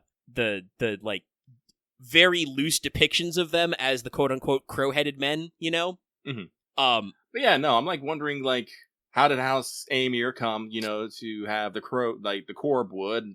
Is this mother tree thing a thing? And I'm just big who's happening here. Yeah, and it was again, just one of those moments where in character and out of character, you guys were like, "Oh, wait a minute, shit, we did not think about that one yet." No, I am getting better about taking my notes, and I actually have a folder on my desktop now called Eno's Bookshelves, which just has a bunch of text documents of lore drops that that Omega has done in game. I have the Chalice Knight dragons. I also put the Star Club in there just so I can keep track of that. House relics, Logi genealogy, saints, Sandra Driga tablets, Septum script, words of the Torchbearer. It's all on my bookshelf, so I can refer to it. Yeah, thanks to the power of Discord character limits. Just if I copy and paste directly from my notes, and it's just I don't delete anything if I don't have to, basically, because it's important to, especially in a story formatted like this one, it's important to go back. It is important. So having my record, it was literally months later that Aaron was like, "Hey Mega, what did Loki Torchbearer say to us again?" And I'm like, "Hold on, let me find the paragraph in my notes. Let me read it to make sure that there's no, me notes, make sure there's no spoilers, and then just, boom, drop it on you." And that gets posted as a text, so that's real easy to download and keep track of. And expect more of those in the future. Yep, and I will be better about saving them. So, no, there's like I said, we're getting back into personal time. There's a lot of things that Enos needs to take care of. There's a lot of people he needs to talk to. Luckily, I have the perfect segue. Finally, finished those monstrum hunting pins I've been talking about. Conrad's gonna get a very special one for the Cyclops. It's gonna be an eye, but with a shield on the back. Because boy howdy, if anyone but Conrad had taken that hit, oof. But gonna give those out and use those as moments to talk to characters. Because I do think I have something to say. I definitely have something to say to Conrad and something to say to Logash. Because I definitely think I need Logash to actually step up in different ways. I always feel like a little bit of an ass of trying to direct players and their characters at the same time, but it's just one of those things I'm just I don't know. I just feel like there's something to do there. Specifically with Logash, I'm gonna call him out on Argent Light. I already know some of the lines I'm gonna use on him here. He said he was trying to become worthy of the sword, and I'm just gonna be what? So is an evil man who has trained with the sword for 20 years more worthy than a boy who picks up a sword to defend his villagers from bandits? I'm gonna hit him with some fun stuff. Yep. I don't know if I would necessarily say I'm good at debates and arguments, but I generally do think about these things a lot and how I'm gonna present my fuck you, Robin. This is a holy sword. Wielding a magic sword.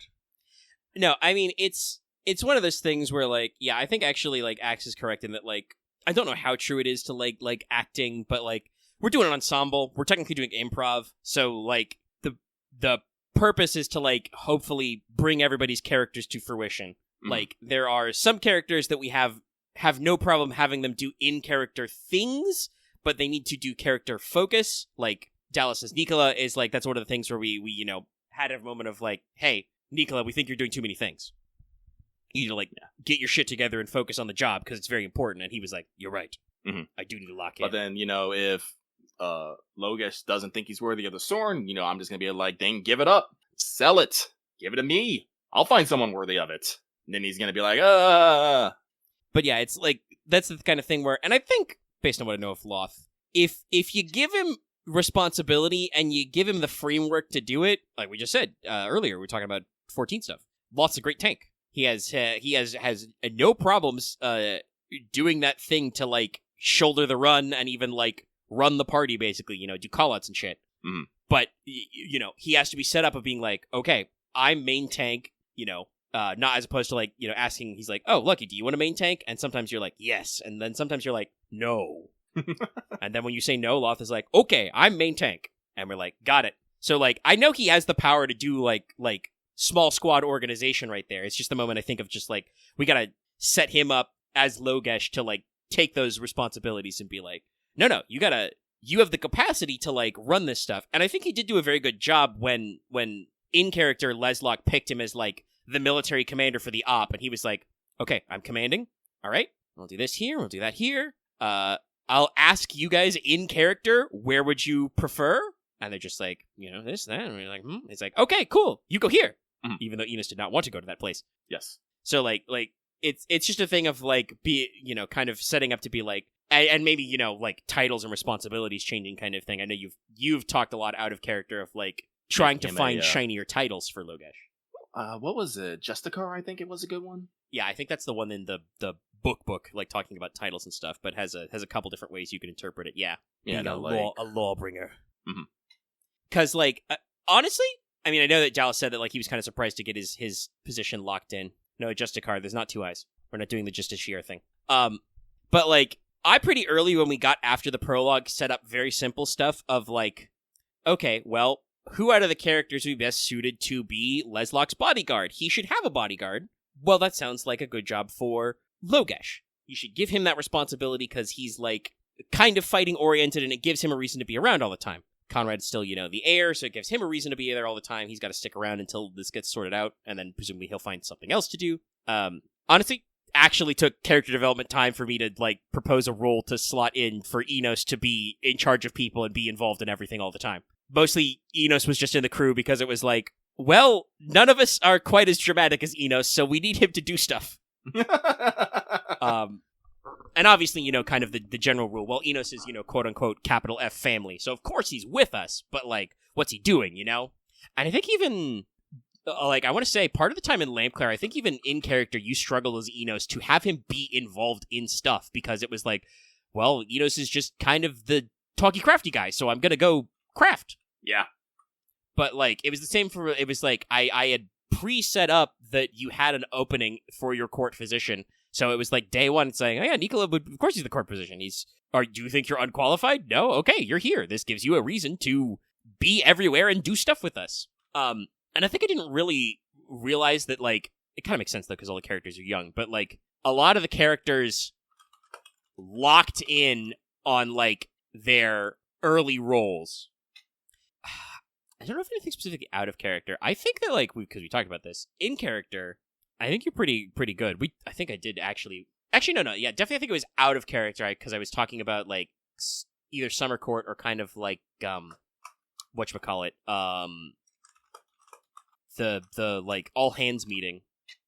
But definitely like, I did mention that like the house would think of your trip to the capital as like, successful, right? Like, yeah, Leslock became the Marquis, he inherited the title, he was granted all his titles and stuff, and, like, he did not make a complete buffoon of himself or anything, and in fact, you guys won a couple of, social victories there with your coordination to the melee and stuff. And also, I should say this to Axe so that he can grok it fully. But, fun fact, as the Marquis, if I or any of the NPCs attribute success to House Logi, that means it's attributed to you. For free. Yeah. So even if you are personally struggling, if the house does okay and people don't like think of it as something done by somebody else, you get to reap the rewards.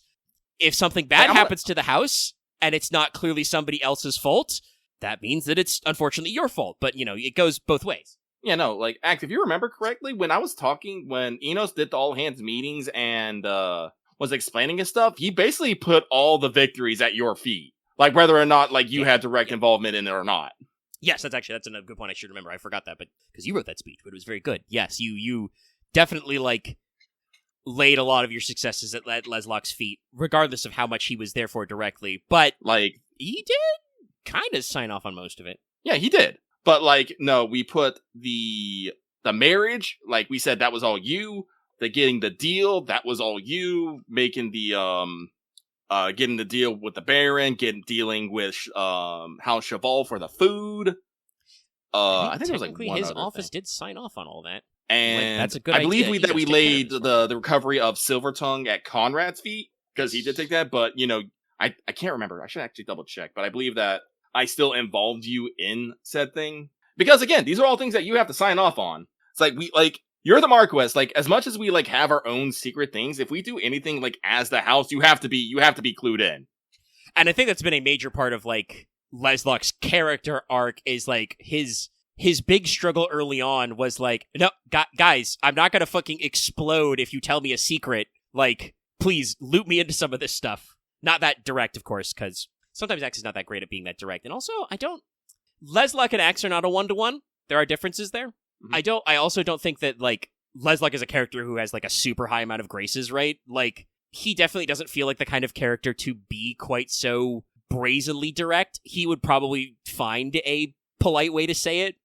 But definitely there was, like, some of those conversations where, like, guys, you could just tell me if you're doing stuff. I don't have to say things, okay? And, like, Axe has been talking about he's as a role player coming to grips with, like, realizing that, like, oh yeah, I don't have to, if people come at me, I don't have to actually say I'm sorry. Like, I'm very highly ranked. Unfortunately, Axe will still perfectly say I'm sorry. There was a very distinct moment when the Minor Gale was bitching, and Axe was like, yeah, we'll reconvince, and I'm like, do not!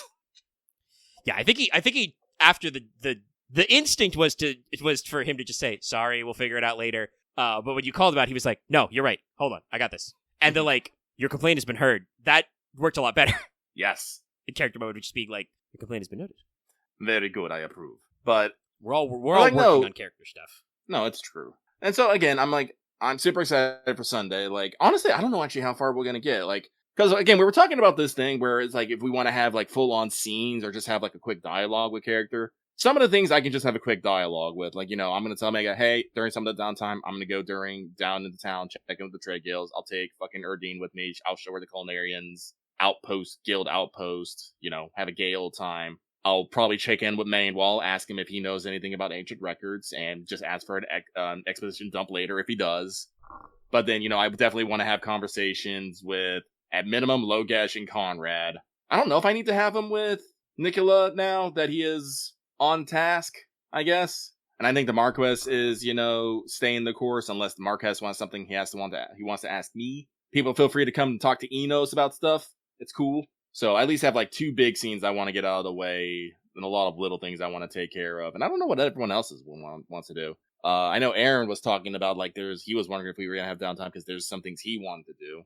Talking about, getting in with like the Blacksmiths Guild and who knows what else. And of course other players have stuff too. So yeah, there'll be a little bit of back and forth, some character stuff. Like I said, I think we'll still be more personal time. It will be kind of like vaguely like you guys plan to rest for a couple of days, having just fielded a major military operation, basically a major policing action. Yep. So you're gonna take probably a couple of days off to like work some stuff out, and this I will use as an opportunity to practically cycle back and be like, okay, you get some news back. Oh, yes, that's the other thing. We're going to, Kaleno and her sister's going to probably show up, and I'm going to have to write letters and stuff and think about stuff. I already have letters that I'm probably going to write. Hope you're ready for Enos Matchmaker. But I cannot restate this. I cannot restate this enough. I am super excited. I wish we could play Rain more. We don't got time for that. I cry. Oh, God knows the schedule. But I think that's enough Rain talk. All right, cool. 3 hours, 42 minutes. Sounds like a solid enough time. We got started a little bit early, so it's only like 12:30. That's fine. All right, we should probably wrap it in then. Watch Rain. It's pretty cool. Like it's a little long. I will say this. Like it's funny how we play for like 4 hours every week, and like you said, sometimes it takes 40 sessions for something to click and go, oh. Whether that's mechanics or not, but it's good. It's good, and you get to experience the power of Omega world building loudly, and I just wait for these guys to stumble into the exposition. Oh, actually, right. That's I should also be like, next time Nicola's gonna get to do some fucking pyromancy research, and that I don't think it will, because it's not gonna be like a huge deal, but it's possible that will also like super derail everybody immediately. It may. I'm pretty locked in. Like, I'm not 100% on it, but I'm pretty sure I'm getting Summon Craft. Right now, I'm working on making sure that my character stats are where I want them, and I want to get my skills and esoterics in order, so I don't have to think about them anymore. Because I've decided that I usually make the 3 XP week thing, because I usually do a comment or I do something like this week I've done something else. I usually get 3. I think I'm just gonna start banking that 1 extra I get whenever I do, and just gonna put that into like, I'm gonna save this for a company asset or something. Because it's one of those things. Of 10 XP is hard for me to save up, because there's a lot of things I want to buy. It keeps writing spells, and I look at that spell and I go, I want that spell. No, you can't trust me with a magical spell system. I love spells. I made like what was it? The black lock, the black seal. Just came up with that. I was all like, oh shit, just a magical lock, dude. Can I just stack this with Ward of Portal? Can I double magically lock something? That'd be rad. I was like, I realized that I was being dumb on one of the spells, and that I could just infuse weapons with elemental energy and blast people. I'm like, shit, that makes it even cooler. Oh no, I need it. I don't have the XP for this. So basically trying to set up my character so I can say, all right, my stats are where I want them for the rest of this fucking game. I don't have to think about them anymore. Then probably do that with esoterics next, because I've pretty much finalized my esoterics list. And once those 15 points are spent on each side, we're done. I don't gotta think about it. At least until we get to session 80, and I'm like, okay, you guys need 5 more esoteric points. Fuck it. We'll unlock the advanced mode. Oh, Shadow Wizard Money Gang gift. Gotta save that. But let's wind on down. Wind on down. Well, we can do Rain episode this weekend. We'll be all fine on Sunday. Keep on going on. Hey, Lucky Pete, Indiana Jones and Fate Atlantis. Go watch that stream. The ending was a little of a problem, but we got there. Yeah, we were a little obtuse. Not quite moon logic, just adventure game being a little annoying. We got there. So we should be on for, I'm going to be back on the wheel, and we're going to do Slide 2. Woo!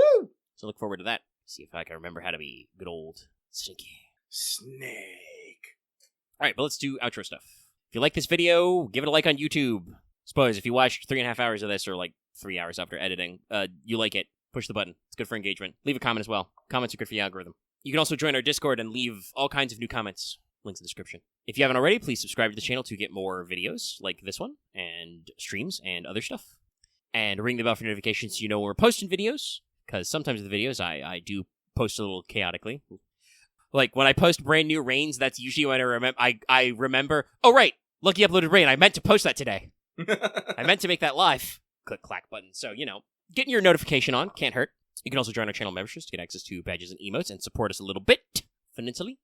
And, of course, you can support us on Patreon. Like I said earlier, there's $1 a month, or approximately $10 a year. You can get this in audio format, downloadable, early. All of our backlog as well. Holy shit, so much backlog. You can listen to Rain that way. You can listen to our other APs that way. You can listen to the Anime Power Hour that way if you really want to. Don't do that. But the archives are there. And at our higher levels, you can get video releases like Wanted's early, and vote in topic polls like Fanservice Friday, which I mentioned at the top. And at our highest tiers, you can listen to us record Let's Talk FGO live every week, and join the unhinged Patreon chat we engage with, as you have heard throughout the episode. It's a fun time. And that'll be it. We'll see you guys next time. Get ready for, new servant deets on question mark. Goodbye, everybody. Goodbye.